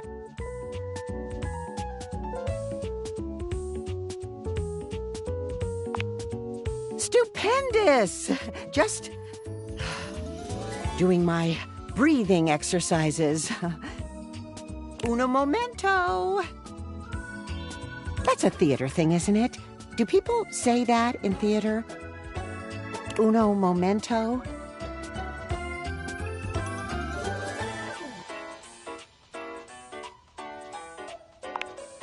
Oh, dear.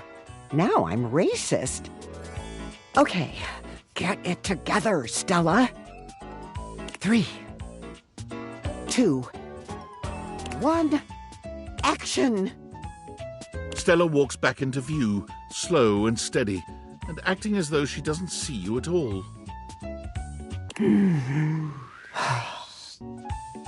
Oh, I didn't see you there. Hello, dearie.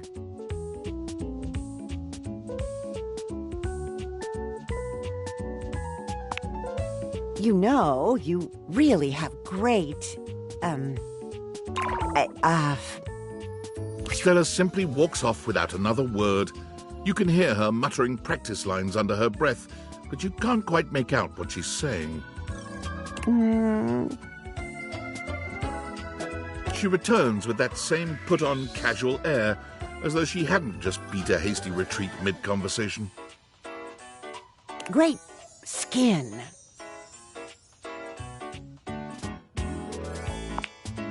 No, thank you for blessing my eyes. Yes, such a wonderful glow. But you know what could make that great skin even greater?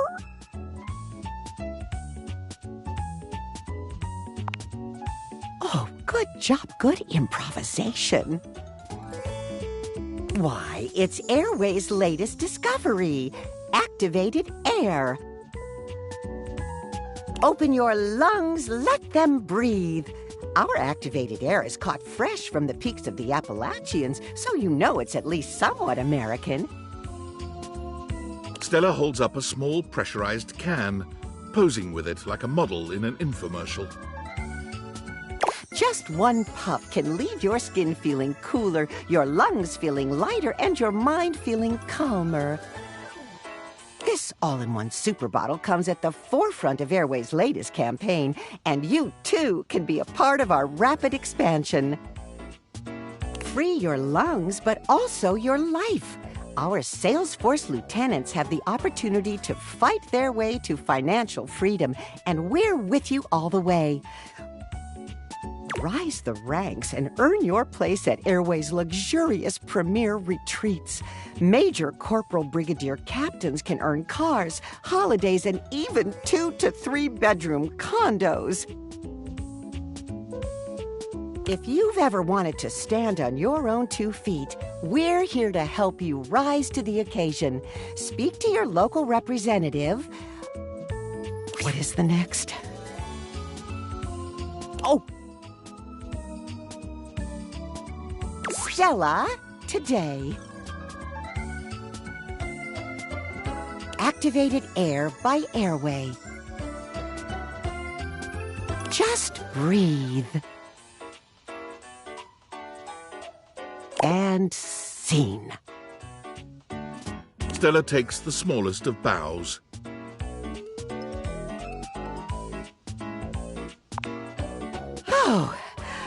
Oh, well, thank you, dearie. Oh, I'm a little bit flustered now. Whew. Oh, thank goodness. I spent all night on that one. Well, thank you, dearie. Still got some way to go, but I'm glad it's working, even just a little. You know, dear, I have been meaning to ask, Is there any chance you'd be interested in signing up? They call it enlisting, technically, and there's real money to be made, you know. We can get you in on the ground level if we move up quick, and I've just got to recruit 4 more lieutenants before I get bumped up to lieutenant rank 2. You've been so kind. I wouldn't want to leave you behind.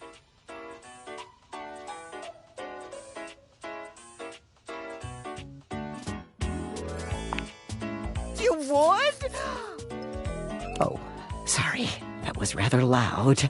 I'm just a bit shocked is all. Oh, why, I could kiss you, dearie. Oh, what a joy. Stella promptly exits. You can hear her breathing heavily somewhere out of sight. Oh. She returns a few minutes later, rosy-cheeked and smiling. Sorry, I just need to catch my breath. We're going to move mountains, you and I.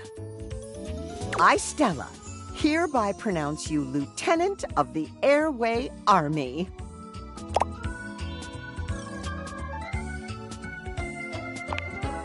Your first mission, find us 3 more recruits. Any 3 will do, but we'll need 3 more of us before we can start receiving discounts on merchandise for resale. She pulls a small slip of paper from somewhere and squints at it. I received a list from my higher-up that says some promising aspirants are I, Ronaldini, Penelope, and Winifred. Oh, and you need this. She hands you a pamphlet. Don't worry, I've memorized it. Mostly.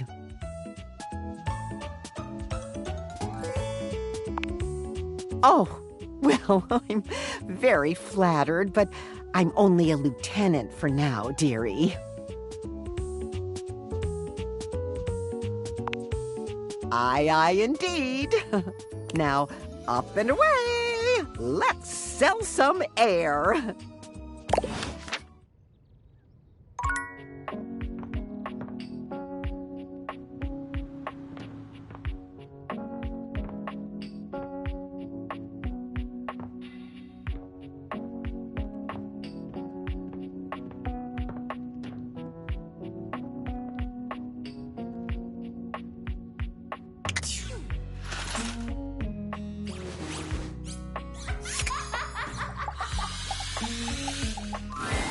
You see a curvy, grey-haired beauty dressed in an outfit reminiscent of a famous old gentleman's magazine. She winces at the bright light you've brought with you. A cute, bunny-shaped creature is clutched in her arms. Oh, my goodness, that is bright. Startled me a bit there, honey. It's all right. My name's Dolly, and I'm a dust bunny. I live under this big old couch.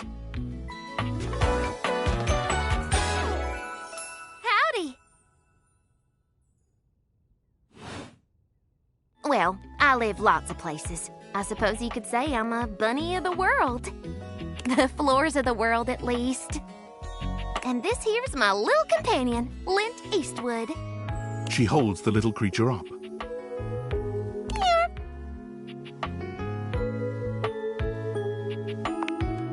Put a finer point on it, why don't you, honey? My stars, I didn't know I had a sweet talker on my hands. I'll be honest with you, flirting isn't my love language. I'm a bunny who is more than she appears.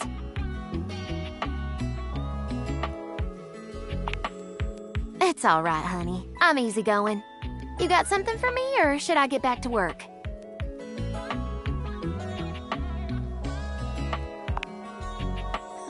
Now that's what I'm talking about! Listen, I just got out from under that couch, so let me stretch these dusty gams and hop around a bit. I'll be right here warming myself by the fireplace if you want to come back through sometime. I'd sure like to see you again. Mm-hmm. Talk soon, honey.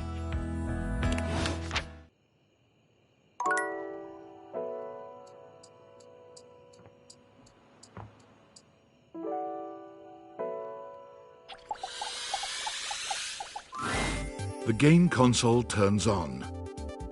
Team 17. Sassy Chap Games.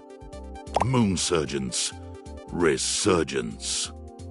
This has to be the most immersive video game you've ever played. Your in-game companion is an absolute stunner, but she doesn't leave you much time to take in the sight of her. She waves you forward, looking around as though she expects an attack to come at any moment. You're here. I didn't think you'd make it back. Oh. Which way do you want to go?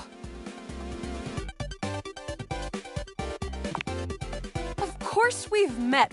We're in the middle of a huge battle for Regolith on Colony 16. Had me scared for a second, Yael. Oh, you just equipped my Zaur rifle, which means that you're thinking of unloading a whole lot of Zaker charges on these scroufs out here. What are we gonna do?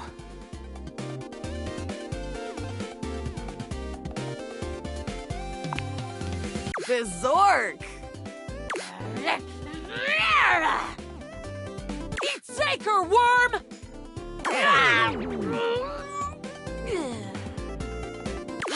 88 charges later, that's a whole lot of scrouf carcasses. Nice haul. That ought to teach Celine and her goons. We're near the compound of the Upholders. They'll have assassin class Upholders, as well as surveillance class. We'll have to sneak our way in, and probably start dispatching them with utmost violence. You up for it?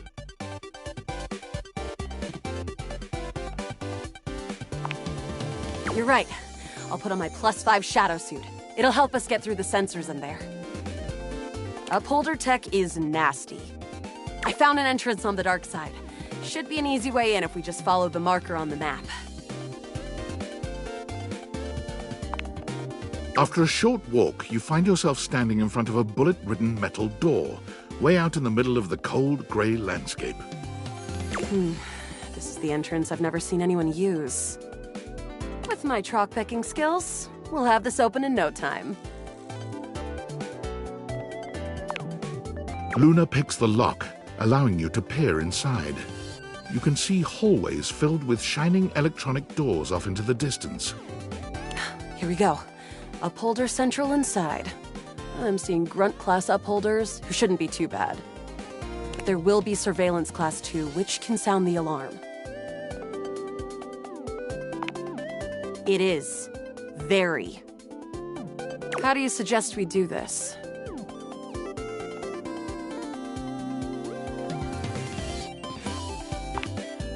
Yeah, makes sense. With the shadow suit, there's no way they'll hear us coming. Using all your available grace and patience, you and Luna slowly make your way down the corridors. Close behind me, Yael. You drift past both Grunt and Surveillance Upholders with ease. Good choice on the stealth. I usually prefer the part where we... There you are. Oh no! Assassin! From your stealthy vantage point, you can get a vague sense of what's happening. A vast laser juts out from some sort of holographic human from down the end of the corridor. The light engulfs Luna and renders her immobile.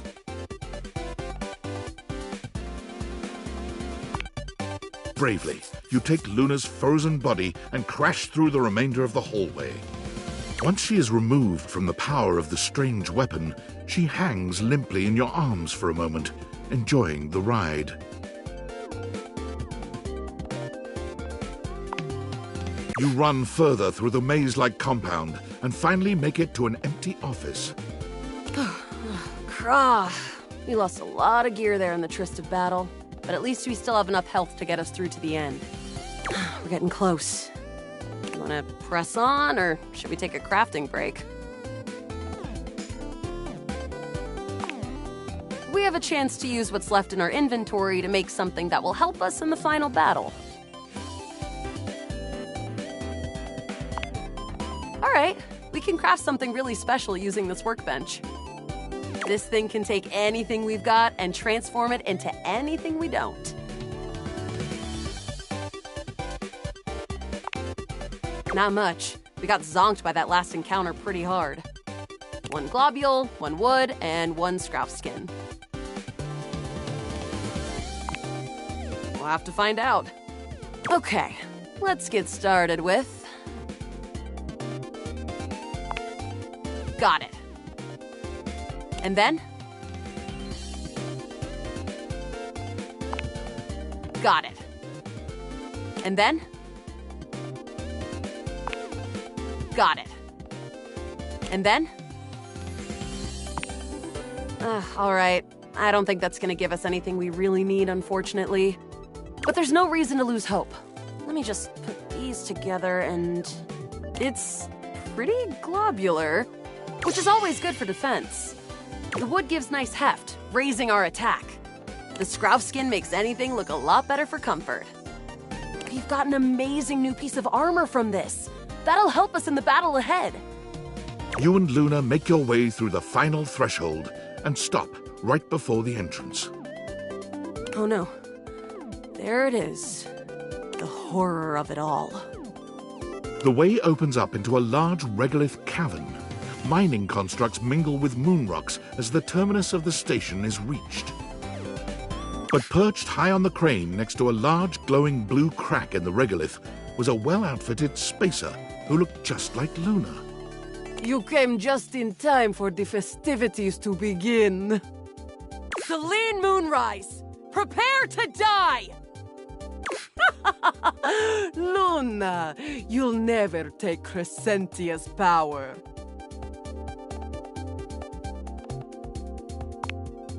Crescentia, the goddess of the moon. We found her in 2066. And next year, she'll be destroyed, leaving us free to harvest. The glowing crack seems to swell. Eat charge, bitch! The blue deposit of moonrock erupts, and from the crack, a monstrous creature bursts forth. Crescentia, go!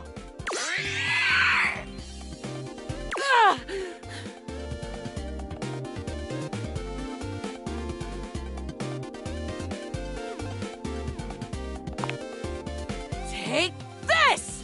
Luna throws an elemental grenade that blasts Crescentia's scaly hide. Thanks to your crafting, Luna is able to withstand the mighty force of Crescentia's power. The battle is fierce, but ultimately Crescentia and Selene fall to the ground, presumably dead. Wow, did that without even a single save. Great job, Yael. I couldn't have done it without you. You're the best partner I could have ever asked for. You always chose the right path, unwaveringly. I'd love to be friends with you. Even though it can be dangerous out there in Novaya Moskva, having a real friend by your side means you keep your KD ratio way down. Well, come back anytime and let's play again.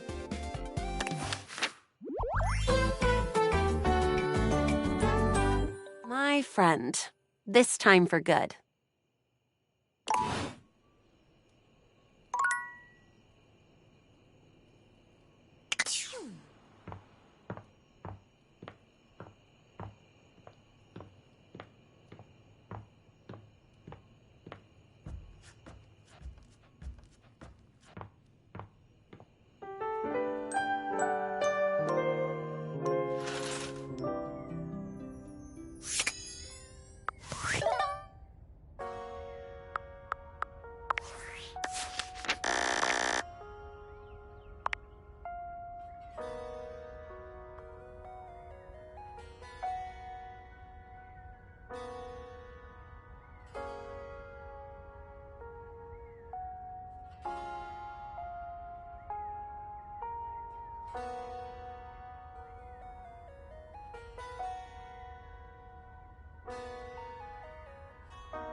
Looking at the tiny, big-headed Dorian who stands before you, it's hard not to wonder if perhaps the Dateviators have glitched. But a quick inspection does seem to show they're working just fine. What are you looking at?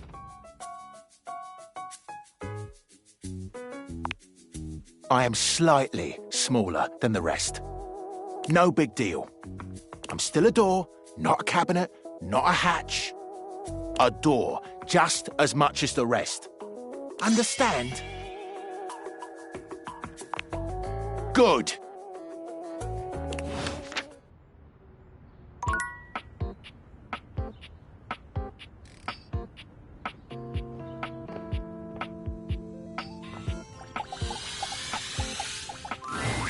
Harper and Dirk are screaming at each other once again. A sight and sound you're starting to get used to. Do you even hear yourself? Do you know what it does to me knowing you've been with other objects in this place? So what? That was before we ever got together. Oh, so you're saying it'd be totally fine with you if you had to fuck in a place where all my exes did? That is not the same thing!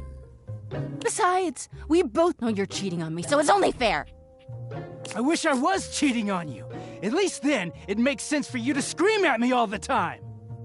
Stop playing innocent! I know you're cheating with the Hanks, and there's way more, too! I'm not, but hey, maybe I'll start! Those guys all have one brain cell to share between them, and they're still smarter than you! Yeah, I have to be stupid to be with a loser like you! You can't even see when you're insulting yourself, you bird-brained bamboo bozo! Maybe I'll just get with the Hanks, too. See how you like it. I'd love that! I could get a little peace for once! Harper lets out a scream, her hands clenched into fists.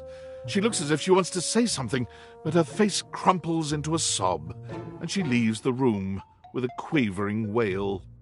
Dirk slams his fist against the wall, seething in silence. Do I? I don't know sometimes. None of what she says is true. She lost one boyfriend once to shit that was outside my control. Nothing to do with me. She doesn't say it, but I was there when Chappie got washed. We weren't together back then, but I'm positive she blames me for it. Like I could have fucking done anything about it.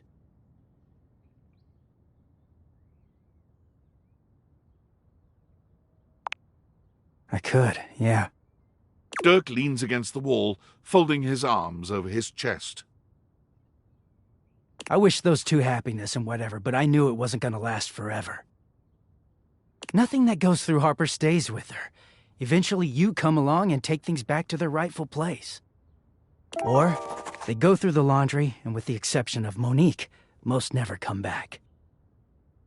But no, she acted like they were so in love and just built to last.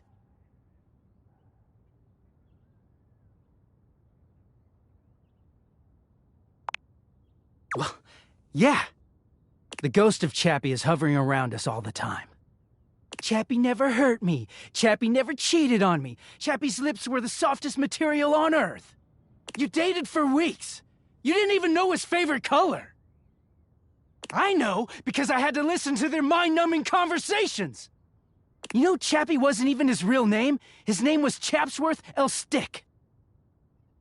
She gave us rhyming nicknames. She thinks I have no idea what their relationship was like, but I saw it all. And she literally says and does the same things with me. Except she worshipped Chappie.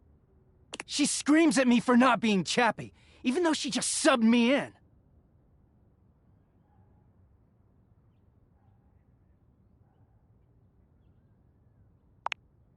Yeah, it is. Getting washed is the only way I can get away from Harper. And when I'm away, I just feel clear-headed. I always take her back because I don't know how to quit her. When I'm, like this. She starts in on all that dirty shit. I don't know, I just don't have it in me to make her sad. Then things are good for a while, so good. Then I look at her wrong, or say the wrong thing, and she goes off on me. It's like she's just waiting for me to fuck up so she can unleash. This stuff with the Hanks, they're not even my type. I don't know where she gets it from.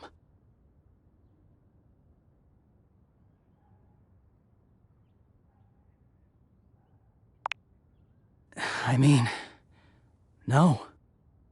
But I just don't know how to walk away from her when she's being sweet.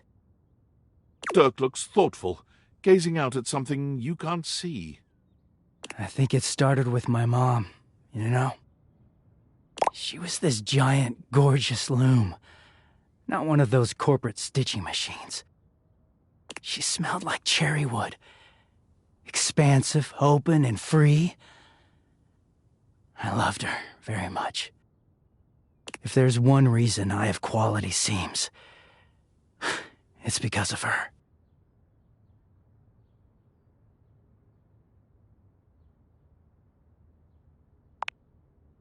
Thank you. She was a beautiful loom. But free spirits aren't always great parents. Like, okay, I believe she loved me at the time. She was always very tender with me, but she never gave me anything but tenderness. No lessons, no guidance, no discipline. I think she was terrified to be anything but my friend. She just wanted to be fun mom. I don't actually talk about her much these days. Harper never cared to ask, and it pisses me off. I haven't seen her in years now.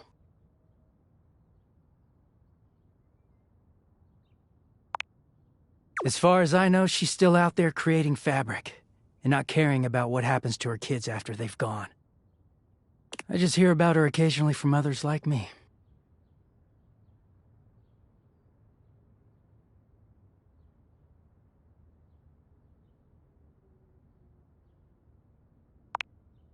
It all makes sense, doesn't it? Harper hurts me, but there's way more to her love than just tepid, safe support. If you can get mad at someone and show up to their place screaming and trying to beat the door down, I don't know, it's not healthy, but fuck, it feels real. There's a stake in that relationship. I don't think Mom would ever have gone to all that trouble for me. He sighs, pushing back away from the wall. Talking to you has definitely made me think about some things. I'm gonna go. Thanks for listening.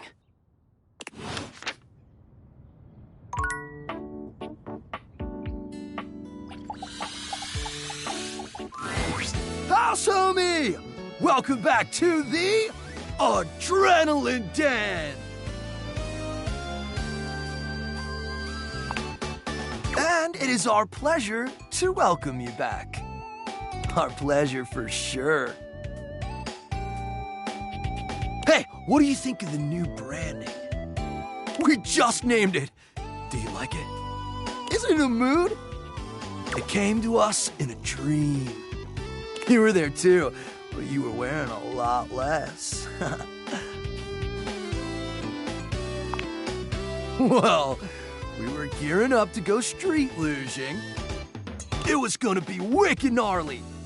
But you forgot your mouth guard. And all your clothes. Peg number 3 found this very sexually arousing. But frankly, we were just worried for your safety. Safety is goals AF!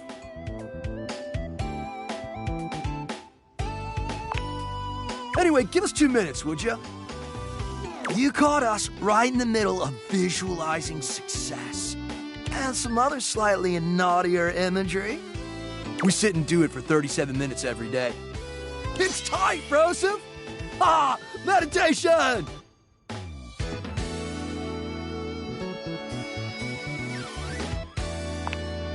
It's the optimal amount of success visualization necessary to shred today's epic event. We're going windsurfing! Yay!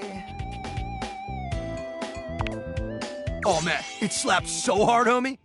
We're gonna bring our sailboards down from the bathroom.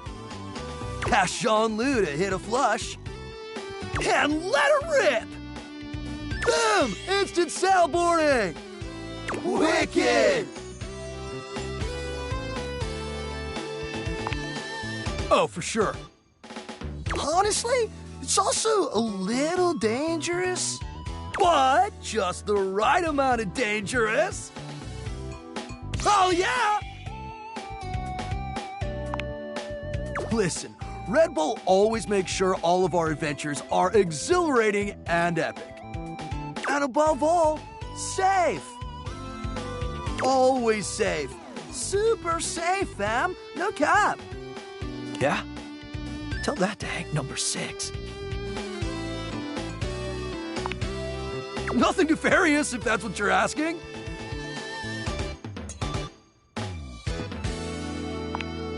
Look, Hank number 6 just isn't around anymore, okay?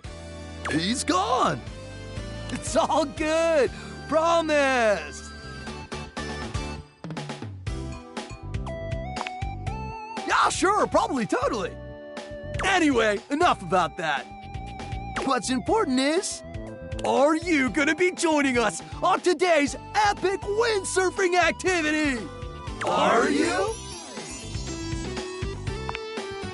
Wicked tight! Just remember to stay low, feel the wind, and ride those waves. Ride them like you really mean it. Let's go shred it up, dog!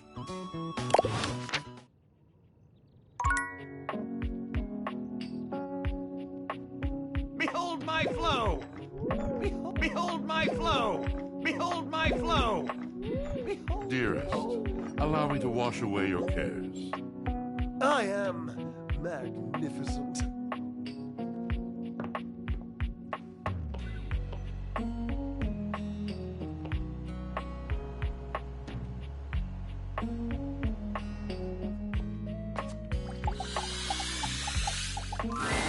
Welcome back. Not exactly. I guess buzzwords don't really work if no one knows what they mean. You'd think with all the time people spend on social media, they'd be better at reading. I guess not. But let's not talk about that. Bringing down the mood won't help bring in people either. Anyway, what can I get you? Excellent! So, what'll it be?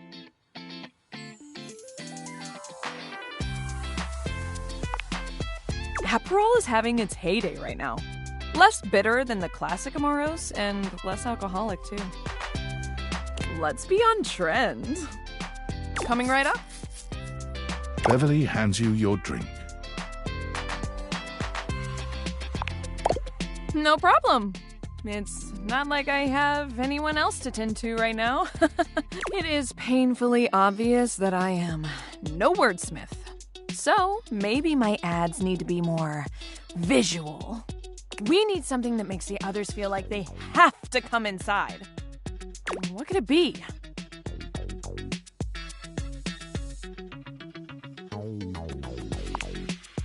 Oh. If this were a cartoon, I'd have a light bulb over my head right now. A signature drink. Yes. Oh my gosh. Again, it's so obvious. I need a drink that is so superbly amazing, enticing, and can only be found here. Why didn't I think of that before? That's right. Like ice cube size. Did you know that the bigger the ice cube, the more surface area it has, the slower it melts? I want to have the biggest ice cubes this side of the North Pole. Will you help me make it? Or at least be my taste tester?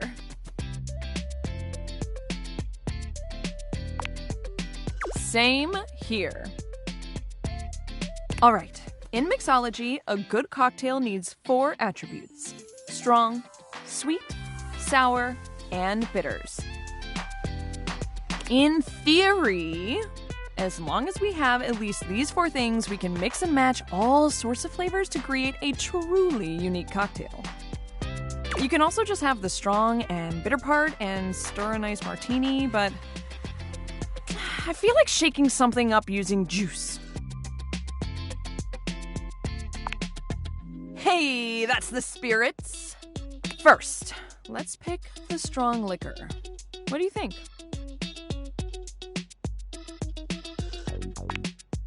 Ooh, like a pirate. Good choice. I'm gonna put a little bit extra just in case. Now, we need a liqueur for the sweet portion. Liqueurs are usually made with a sweetener in addition to a small portion of alcohol. You can drink them on their own, but they're typically used in small quantity to add a little extra syrupy mouthfeel and some nice body, as well as some flavoring. Which should we use? The most commonly used liqueur, from the Cosmo to the Sidecar. This is coming along great. All right, now we need our something sour.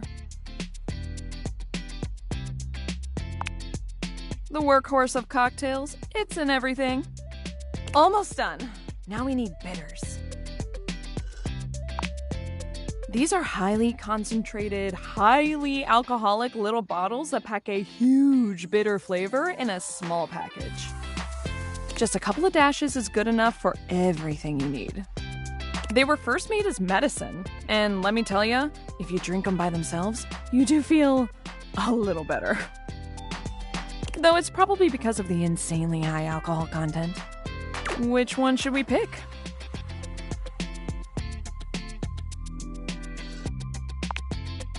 Chocolate! Yes. Now, what about a little finishing touch to it?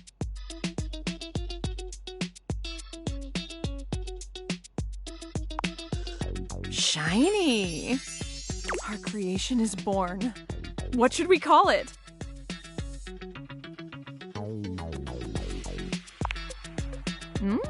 Lovely.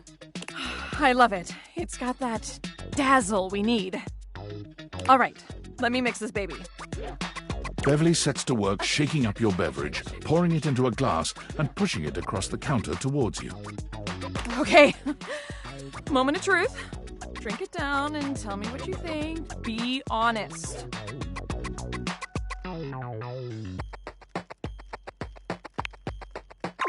Well? Perhaps that wasn't the best idea. Your vision tunnels, and you feel yourself beginning to wobble.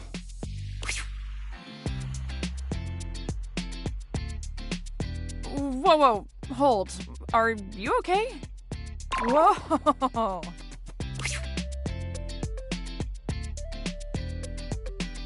You're not sure how long you've been out, but you wake up to Beverly looking down at you with deep concern. She helps you to your feet.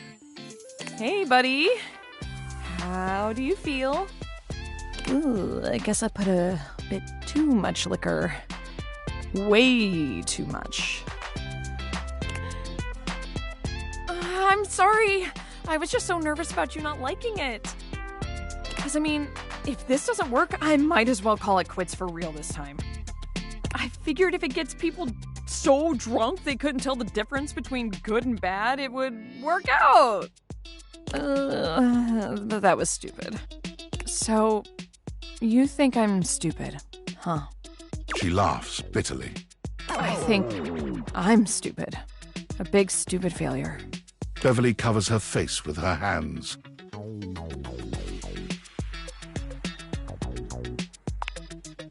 I truly am, though. I am all the bad things and more. I try to be bubbly and fun like soda, but I just fall flat. Like flat soda. No one wants to be around me, ever. But drinks are literally everything I am. I am lost without the tipsy tumbler. What do you do when no one likes the thing that makes you, you? Beverly sniffles, rubbing at her eyes. You really think there's anyone out there that would like a watered-down floozy like me?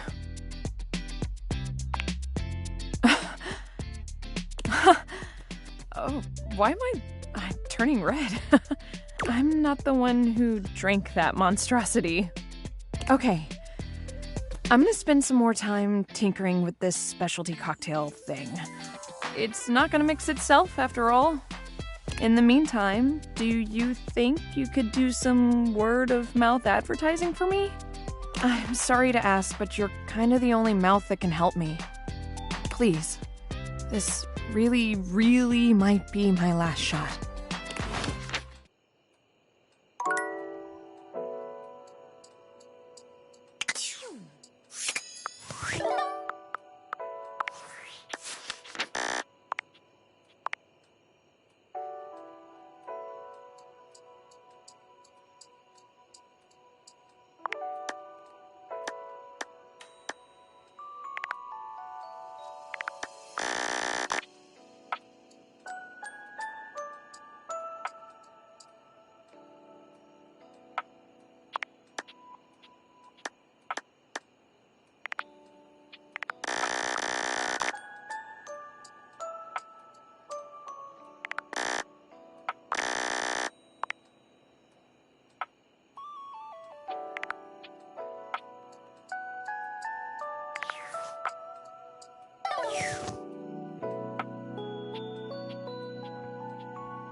You return. You are rather jejune in your jests. But to become one with a path of scandal, you must give as much as you take. I've given you an awful lot, haven't I? What have you for me?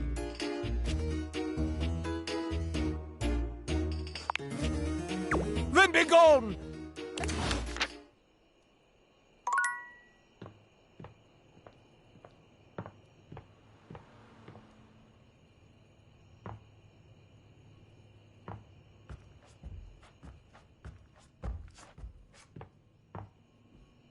Come and give me a little snuggle, lover.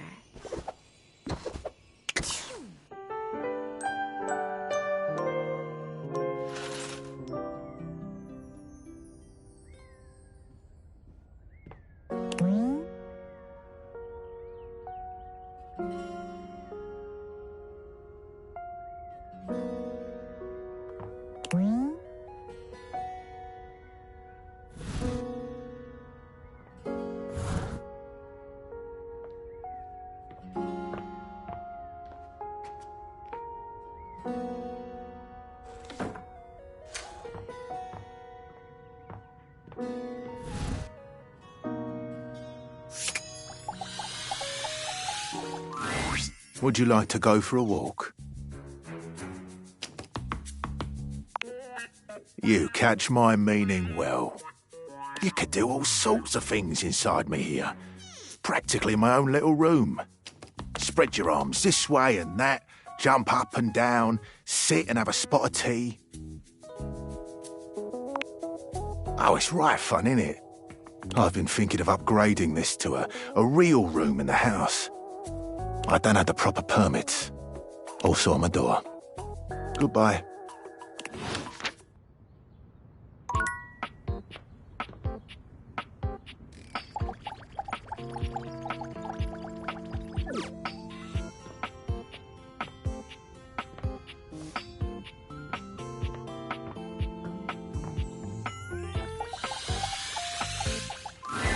Gwyndolin is looking out the window, one hand resting lightly on the curtains. She doesn't seem to see you when she turns away. You're not sure what she's thinking about, but she's clearly somewhere else. Ooh. Huh, if it ain't the looker, you startled me.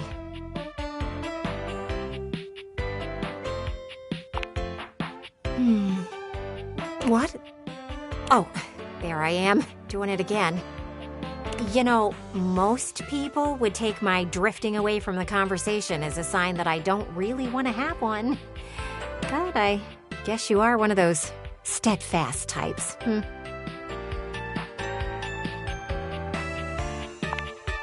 Huh. Your persistence shall win the day, it seems.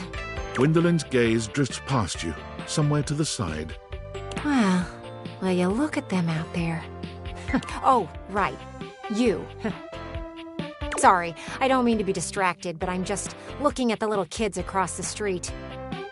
They've been playing tag for hours now. I'm pretty sure the kid in the green shirt is cheating. The parents aren't doing anything about it, which is kind of funny.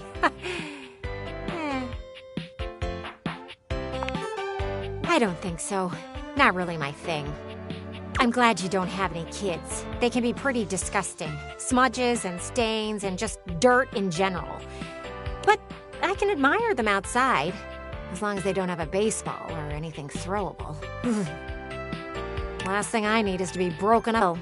It's nice to watch them run around and laugh.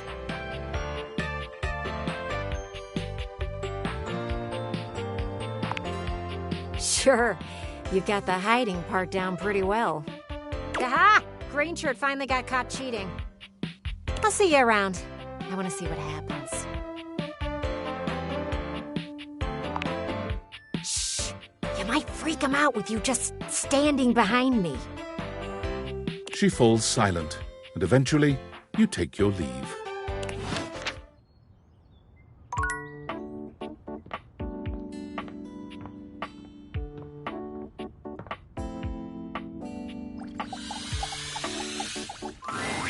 Hello, dear owner. It's nice to see you again.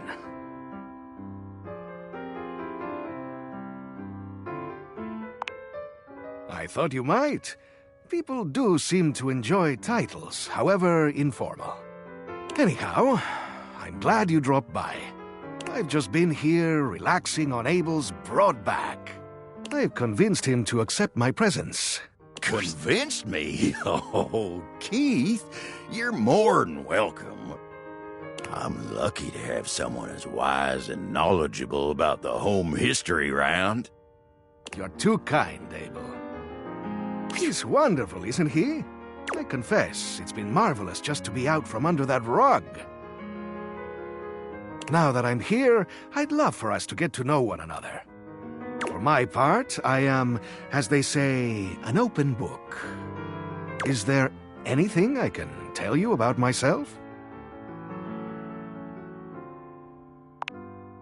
I have asked myself the same question time and time again. Those were dark times, and I had plenty of opportunities to wonder at it. However, I've come to the conclusion that some questions may never be answered. I suppose that's possible, but I doubt it. It would appear I was placed there intentionally. I myself have no recollection of the initial incident.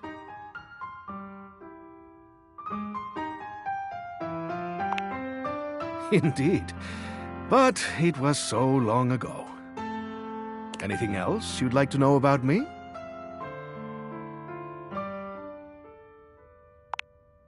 How old do you think I am?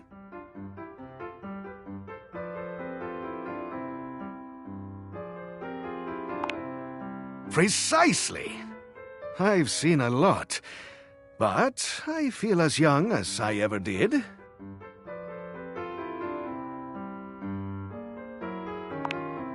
And I am plenty functional, if you know what I mean.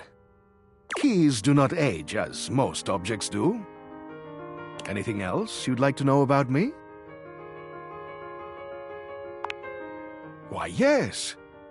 Hopefully I'll get to know a lot about you in the future. But for starters, how about a few basics, eh? Like, do you prefer blondes, brunettes, or something else?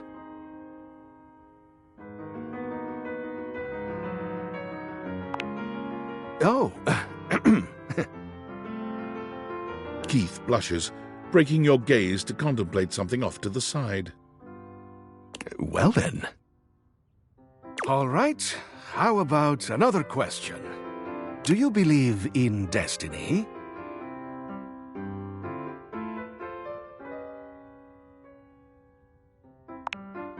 I see. So, we were destined to meet. What else do I want to know? Ah, do you think of yourself as traditional or open-minded? That is how you stay young, you know.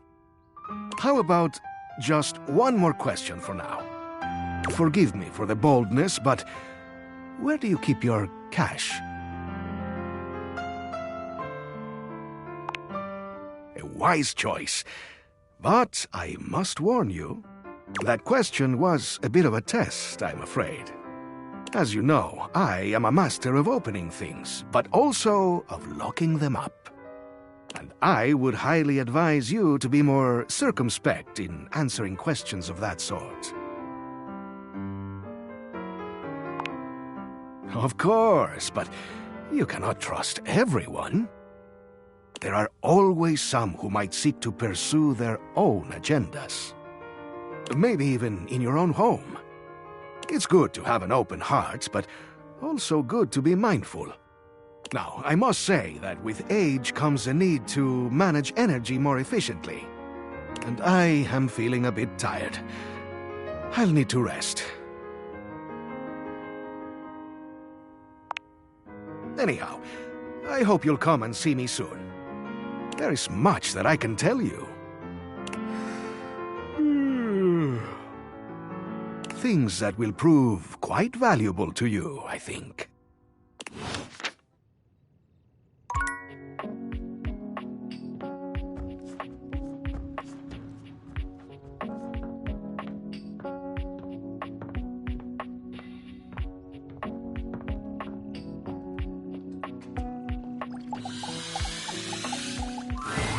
Oh. You. Hey. Whatever. When you're a trash can, you gotta have a pretty thick liner. But let's not get all counsel-y, okay? Not big on feelings. What do you got?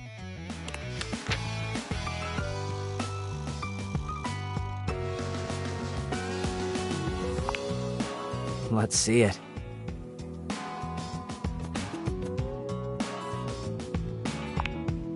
You're supposed to pay those.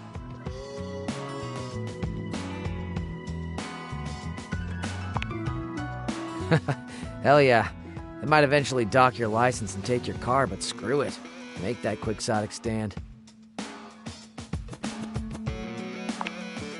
There you go, you rebel. Well, you're basically an outlaw.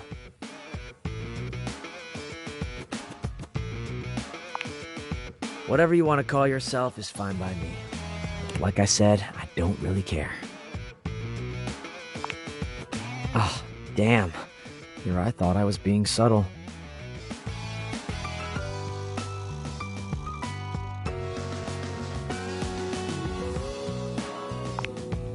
What the hell does that mean?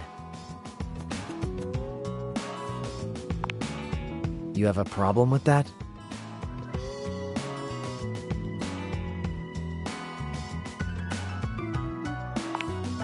Old-ass junk. I've already told you this once. Why am I having to say it again? I don't like that kind of talk. I'm a fairly easygoing can. I don't think I'm asking for a lot.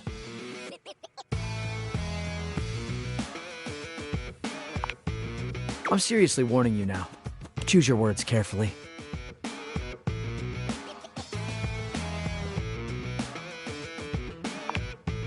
These were the wrong words to choose. Cam turns his back and leaves.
Behold my flow! Behold my flow! Hello there. Can I interest you in a claim? Or perhaps an adjustment? I claim to be a man named Martin Applegate. Now, let me just adjust that. I claim to be a fish named Stephen Brinklemew. Okay, all done. If you would please remain on the line to take a brief survey. How would you rate my services on a scale of 1 to crustacean?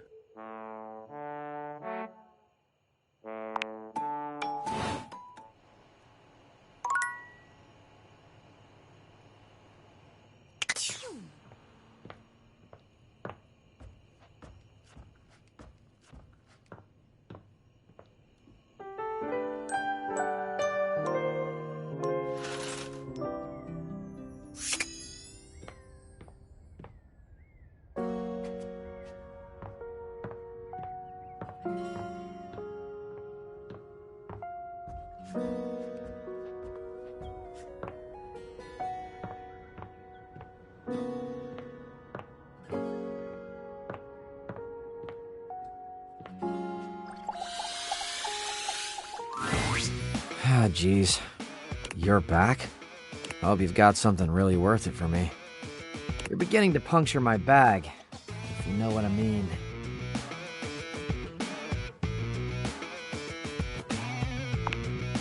It's fine. I've already explained more than I usually do, so let's move on. Display those wares, will ya? Lawn Stars is on in 10. Let's see it. That might be good. I've got a baller chopstick log cabin going and I want to build a deck for it. How old?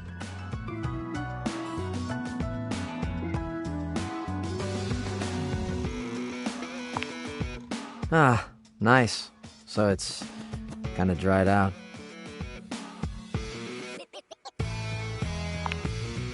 Huh, pretty impressive shelf life. Makes you wonder what they put in your food, doesn't it? Ooh, careful. This is a deep, dark rabbit hole right here. You'd be amazed how much of it is just straight up plastic.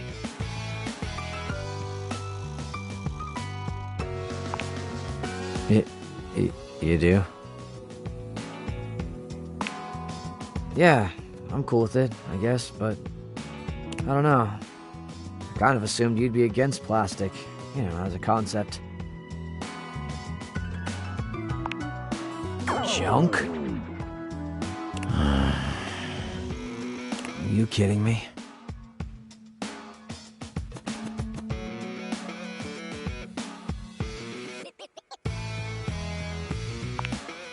I gotta tell ya, I've had it right up to my lid with this shit. This subtle judgment, this super cool dismissal and mockery, and then the niceness, almost like by insulting me, you're doing me a favor. You think I don't know what I am? You think I need to be reminded like I've forgotten what I do? And more importantly, you think that by reminding me or shaming me, you're gonna change me? Never gonna happen. Give it up. Walk away. Check your own bullshit that you think you have any right to tell me what to do, how to do it, or especially what to like. I don't even care whether or not you mean to do it. But stop. Figure it out and stop. And if you can't stop, if you just have to fix things around you to make yourself more comfortable, got a solution for you. Don't be around me. I like me. I really like me. I have no intention of changing or adjusting for you or anyone, and if you don't like it, it's no plastic off my ass. You can bring your trash to me or not, talk to me or not, but degrade or denigrate me one more time, and I'll turn your kitchen into a toxic waste pit. And I'll enjoy it too. Have a peach of a day.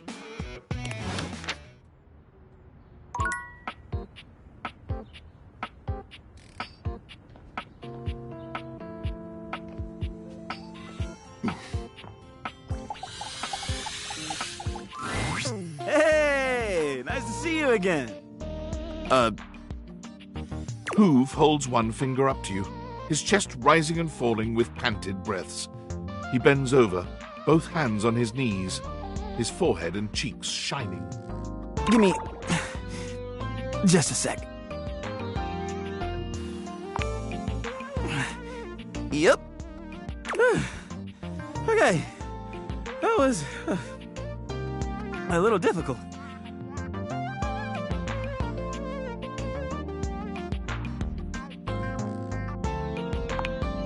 Oh, am I? Guess I'll have to towel off sometime soon. So, what brings you by?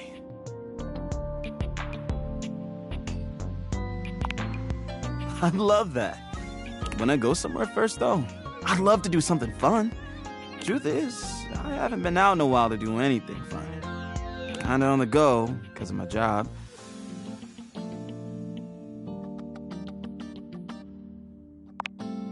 You read my mind. Let's crack a can. Hoove hands you a martini glass filled with a suspiciously dark liquid. It smells like alcohol, sure, but there's another strange scent you can't quite place. Cheers!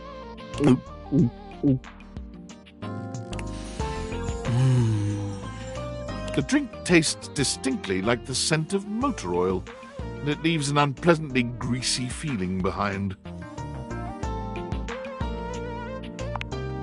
It's a craft brew.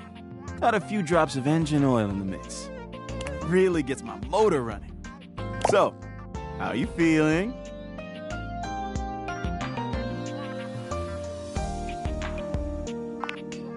Sure, I'm an open book. I mean, lyrics like actually an open book? Yeah, but you know what I mean. What would you like to know?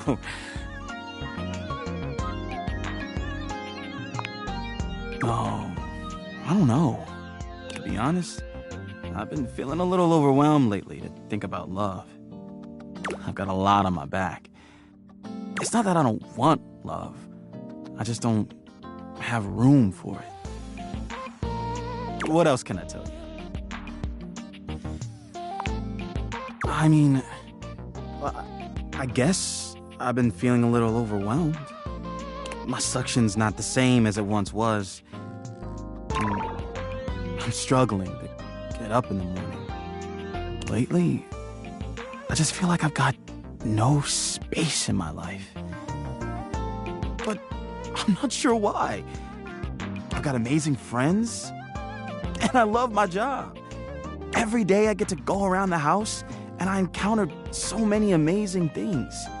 I collect them in my bag. I've got everything you can think of.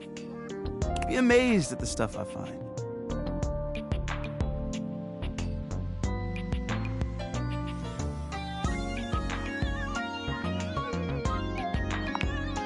That's just it. But I don't know what to do about it.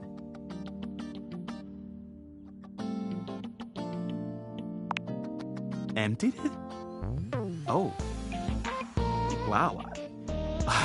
I don't think I could do that. If I emptied it, there'd be nothing left. And then what would I be? Just empty, just nothing. Just,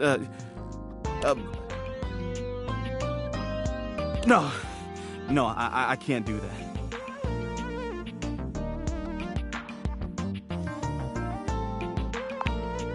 I can't tell if I am or not, but I feel like I need a change.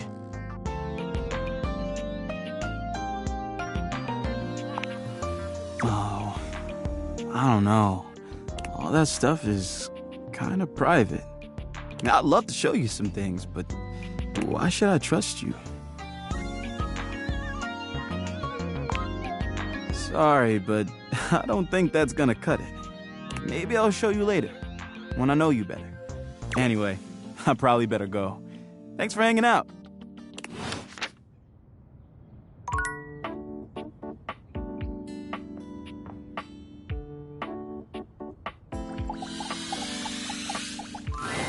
Well, I wagered so.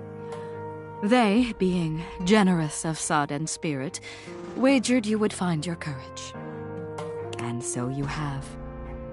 Your medal mayhaps buys a chance to fight in comradeship once more. We, the Dipogenes and I, are just about to begin our daily training. Should it please you, you will join us.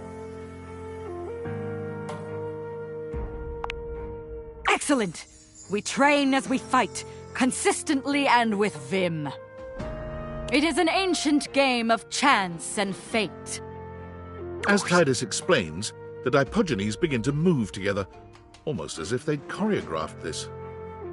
Stone, stone, stone! One makes a choice, and then must honor it with presence and with blood. Parchment, parchment, parchment! The outcome is unknown, but be it victory or defeat, the sacrifice remains. And the game, just as the battle, will rage in endless ecstasy for all time. Cheers, cheers, cheers! Welcome, inductee, to the Agoge of Stone, Parchment, Shears!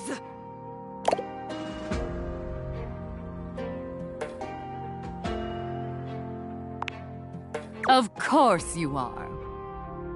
Hear my soul speak. Your openness has freed me as a ship from its moorings, and now I float, gleeful of abandon, into the open ocean. A newing pleasure, training at the side of equal verve, vigor, and resolve. As you try to analyze what Titus may do, the Dipogenes are moving through 3 different poses. They cluster into a group for stone, they form into an opening and closing V for shears, and they all flatten themselves to the ground for parchment. Let the battle begin! Unus, duo, tres, saggito! The Dipogenes move into place just as you're calling out your own play.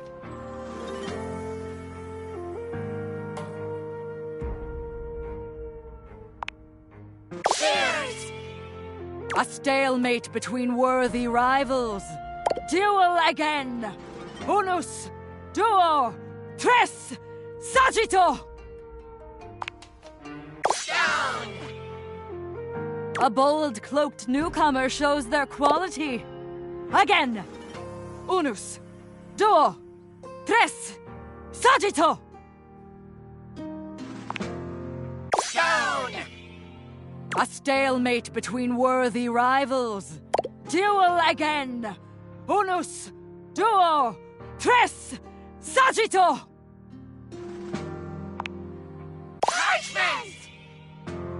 'Twas well fought, stranger. 'Twas well fought. Now thou must see the truth beneath the game. Duty above all else. Take thy sacrifice and leave me be. I have seen enough loss for one day. Come, let you go and make thy mother blind. For such a sight will blind a general's eye. 1 hour's storm will drown the fragrant pods. What will whole months of tears from mother's eyes? Do not draw back, for we will mourn with thee. Oh, could our mourning ease thy misery?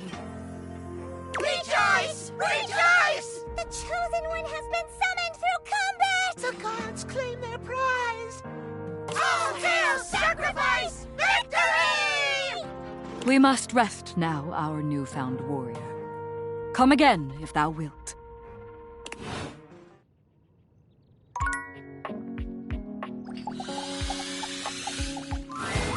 Yo, yo, yo! Homie's back in the house!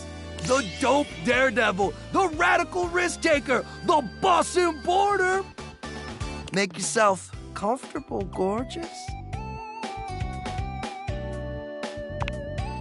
Right? Isn't the adrenaline so addicting? Pump it into my throbbing veins! Anyway, don't mind us, Broseph.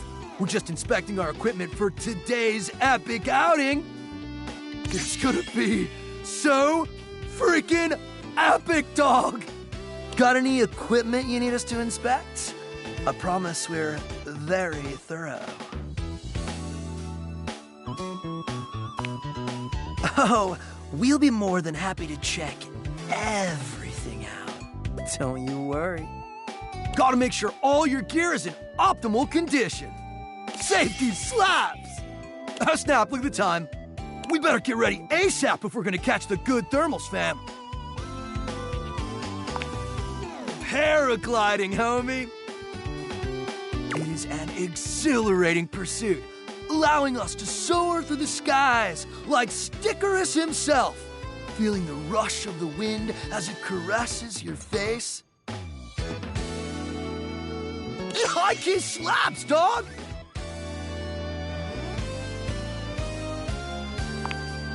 It's gonna be totally worth it. Even though we might not all come back. Haha, no, we're definitely all gonna come back. What a kidder. Red Bull would never have us do something dangerous.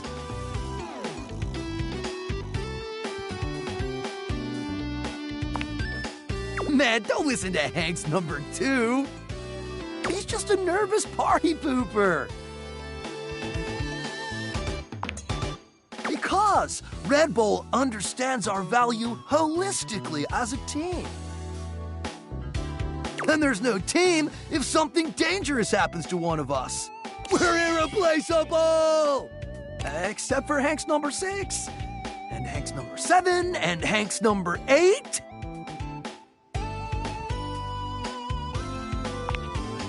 Look, sometimes you and 7 of your friends go air duct luging or extreme hot dog eating, and only 5 of you come back. It's totally normal! It's normal. Look, we don't know what kind of Discord you're trying to set up here, bro. Our sponsor would never let something bad happen to us. Because they value our individual contributions to this team. Well, they value something. You get what we're spitting, dog?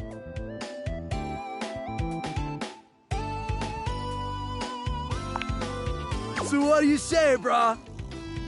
Gonna come paraglide with us? Or sit it out like some kind of lame-o? Howla Joe! Make sure you're totally pumped and ready to push yourself to the limit! Forget your fears and let the rush of adrenaline fuel your flight! Let's go catch some epic thermals, playa!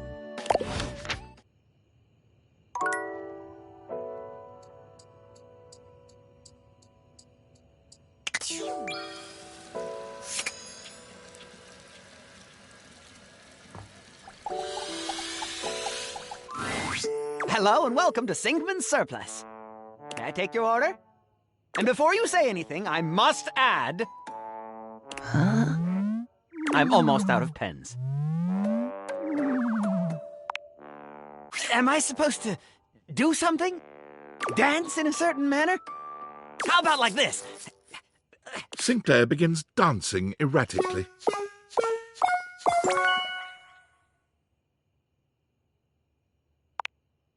Sorry, but Sinclair can't be realized just yet. Oh, our strange Sinclair needs to be there for Arma and Penelope. I really don't want to imagine why. Does that make sense? Happy dating!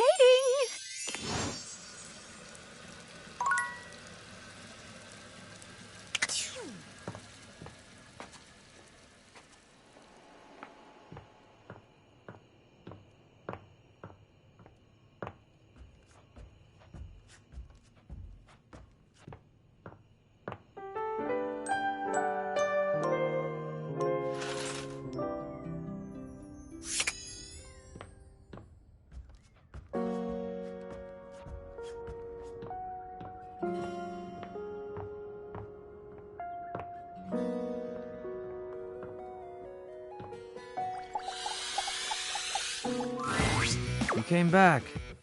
Pigs do fly, I guess.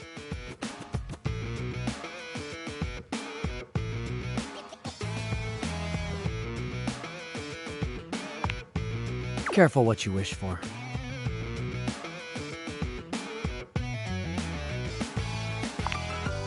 I can only imagine how effective you would have been if you meant to do it.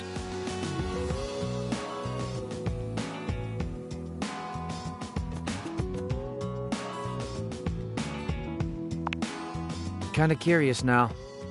Want to try and upset me and see how well you do?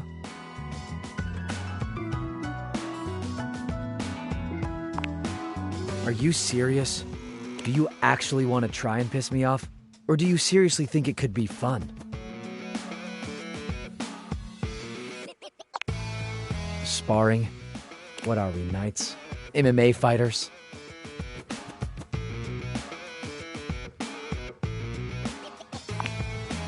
Huh, so this is a thing that's happening. I was gonna pour some cold expired milk on you. But what the hell? I know I'm hot. Might as well get something out of it.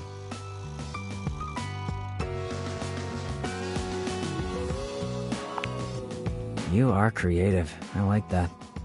If you tried to pull that wordplay before...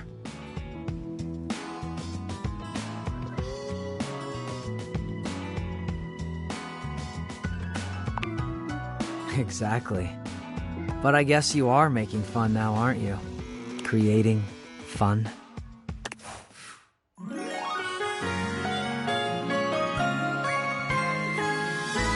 Let's hang out. I found marshmallow fluff.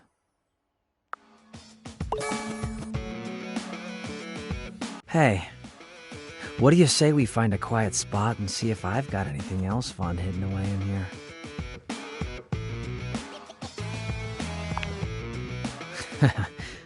Found this. Cam pulls out a positively ancient cucumber, a devilish glint in his brown eyes. He places the wrinkled cucumber to your lips, quieting you. No.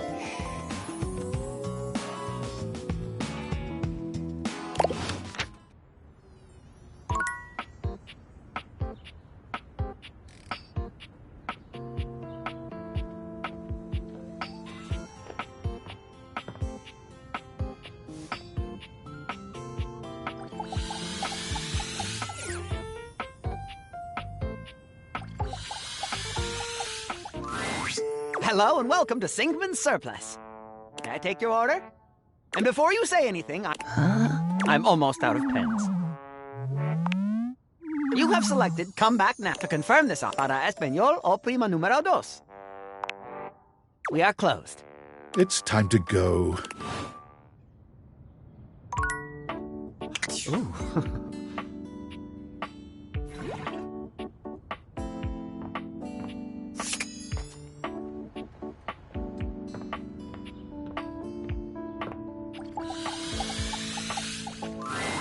Ah, Maestro. Always good to see you.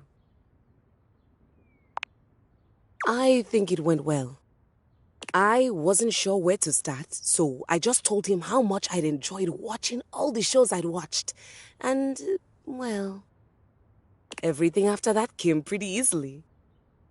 We talked about the house and Sands of Time. He even gave me a few plot pointers for my sonata.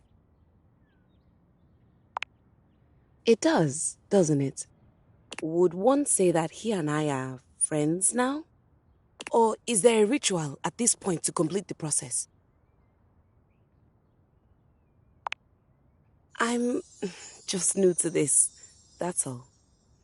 I think I realized something else while I was talking to Telly. That I might like to be friends with you as well. If you'll have me.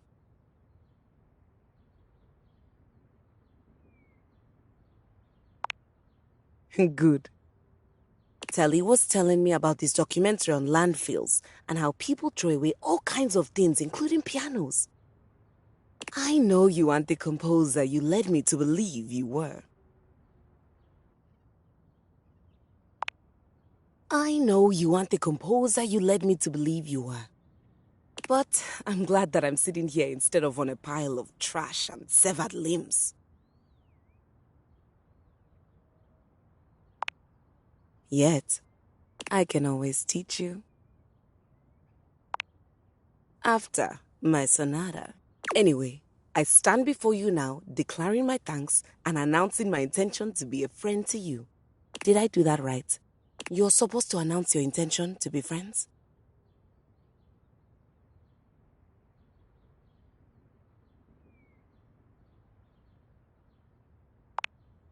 Yes, some other time I would be delighted to. Can I ask you a personal question? Why didn't you get something new and shiny? Why a hand-me-down?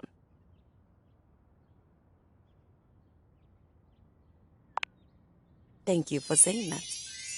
Well, I have a soap opera to catch up on and a sonata to write. I'll see you around, friend.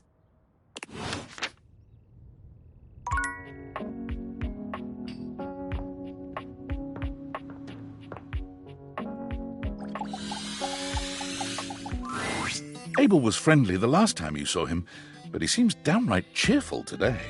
He's whistling when you walk up on him, though he stops when he sees you, greeting you with a broad grin.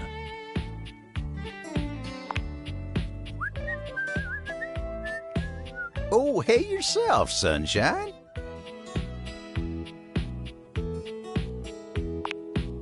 Oh, well, you know, sometimes a table just wants to feel heard. Had a long talk with Dasha before you got here. Going over the finer points of lifting, supporting, and, you know, just the good old basics. It just feels nice to be understood, you know?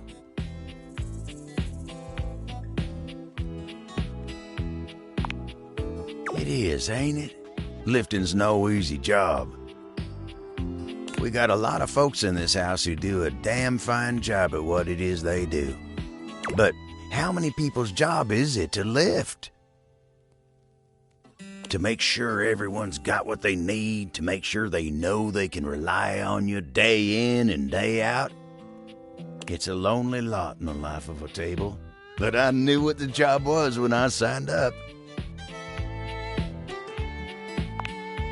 Semantics, pal, semantics. I know who I am and what I do. But sometimes you just wish someone knew exactly what in tarnation you're even thinking about without having to explain yourself. That's Dasha. You think so? Oh, well, shucks, I don't know. I'd hate to bother her. She's got a lot of lifting to do herself. I can't be distracting her from her very important job now. I'll consider it, yeah. Anyway, I can't take up much more of your time today talking about myself. Just remember what I said before, okay? I'm here if you need me. I will. You take care now.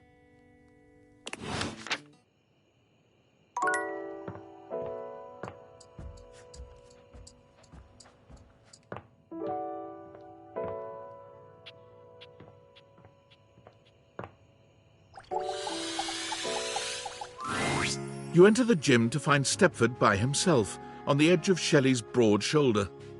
He looks a little bleary-eyed, and he's pacing back and forth. In the pale moonlight, he doesn't quite look like himself.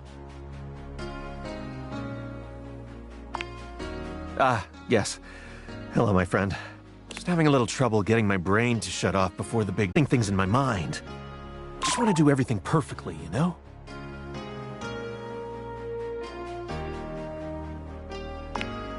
You think so? I guess you're right. Stepford shifts in the light, and it cascades down his gorgeous locks, flowing over his muscled shoulders. It's just... I feel so... I don't know. It's strange not spending time looking like a trophy, you know? I mean, I look at myself in this light and I seem so... dull. My golden luster seems to have been replaced entirely by tarnished silver. If I lose that competition, I'll be an utter laughingstock. Would anyone even want a trophy like me?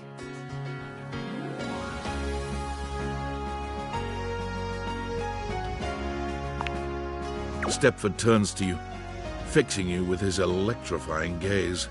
Somehow he seems to channel the whole atmosphere of competition into his heavy-lidded glance. Your heart races. You feel a tingle of anticipation run up and down your spine. You always know just what to say.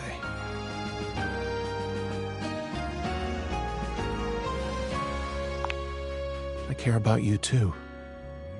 The moonlight streaming off Stepford's beautiful body is intoxicating. He looks like a Greek god, but with a subtle vulnerability that makes you feel so very needed. He takes a step towards you. Here I am, the night before the biggest contest of my life. And it's all because of you. Now, if only I could get some sleep.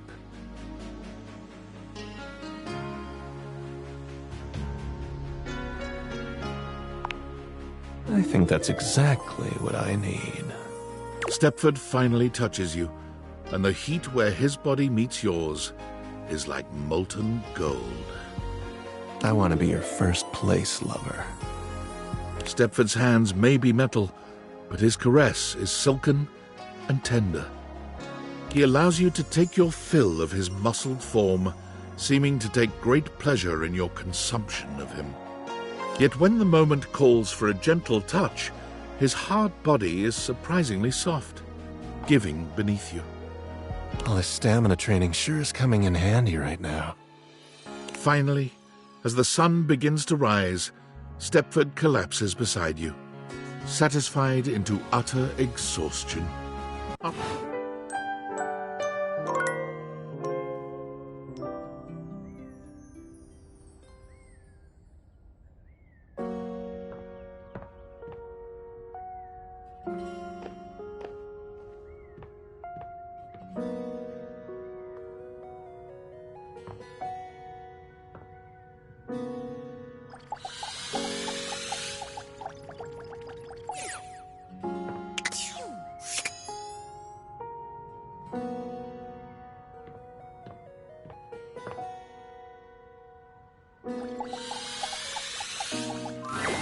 You find Keith lying peacefully on the table, a subtle smile playing on his face.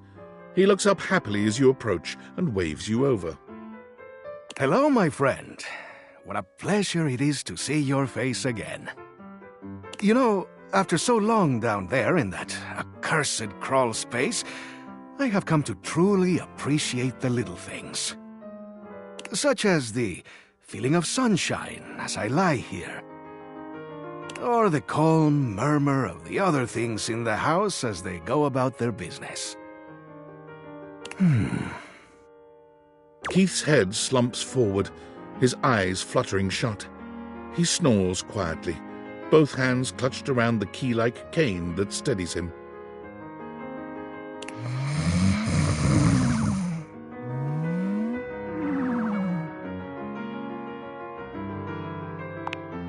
Keith wakes with a start. Huh? What? Oh. Hello. Sorry, I just dozed off. It's just so nice here on the table. Ah, the joy of being free. If I just open myself up to such simple happiness, it seems to flood in. Ah, if only I had known such wisdom in my younger life. It might have saved me from much suffering. Perhaps wisdom may just be the result of having made too many mistakes. You see, one does not reach my advanced age without having messed up once or twice along the way.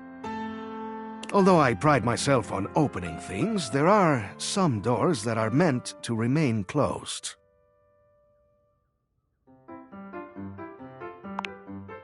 Is it?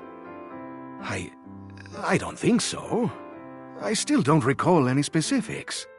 Never mind all that. That is in the past. And we must be here, in the present, if we are to find happiness, eh? In any case, what I'm trying to get at is that what's most important in life is...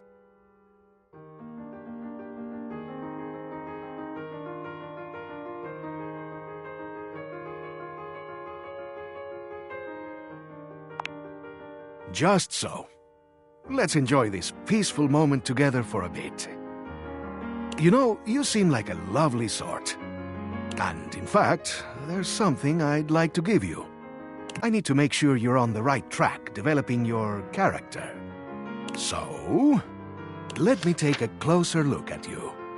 He narrows his eyes, evaluating you with a sharp up-and-down gaze. You can feel yourself sweat just a little under his intense scrutiny. You could do with some more personality. Keep going around the house and getting to make new friends. Maybe I'll have something for you next time.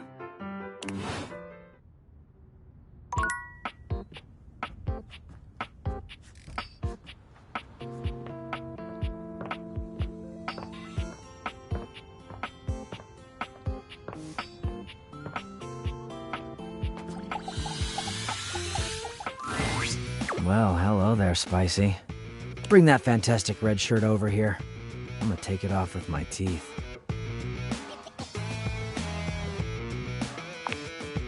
Back for some more trashy pleasures? I knew it. Once they get a taste of the can, they can't stay away.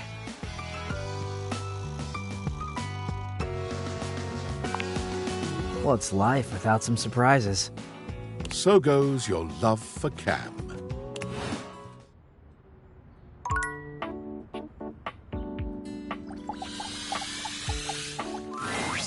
You return. You are rather jejune in your jests. But to become one with a path of scandal, you must give... I've given you an awful lot, haven't I? What have you for me? Then be gone!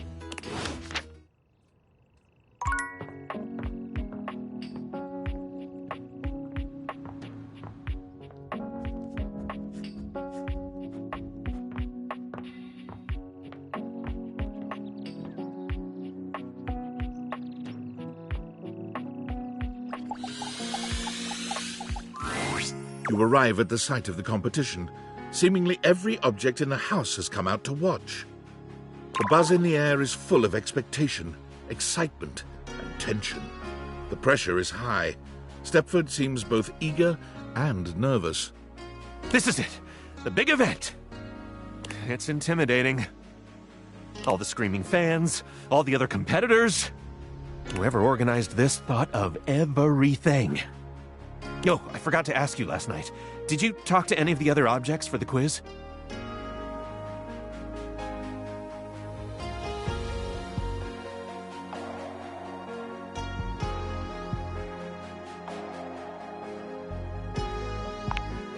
You did? Thank you so much. We've got just enough time for one question from these practice tests. Okay, why do dryers produce static cling?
I hope you're right.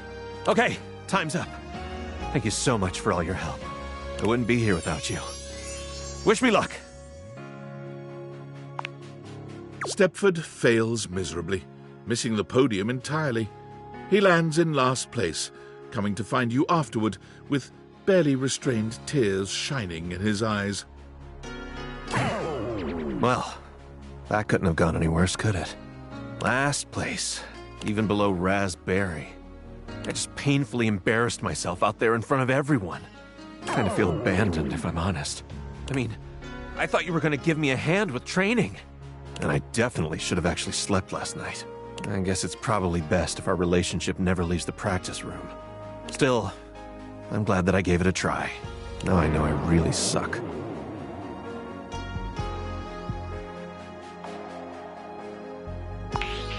I got every single trivia question wrong, including my own birthday. I got a 0 in gymnastics because I thought planking was just lying down. And I ran across the track instead of around it. You think? I trusted you. You really did.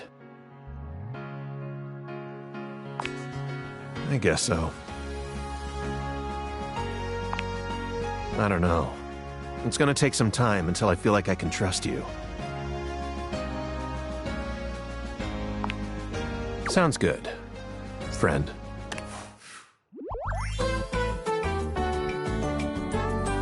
You're pretty cool, you know that?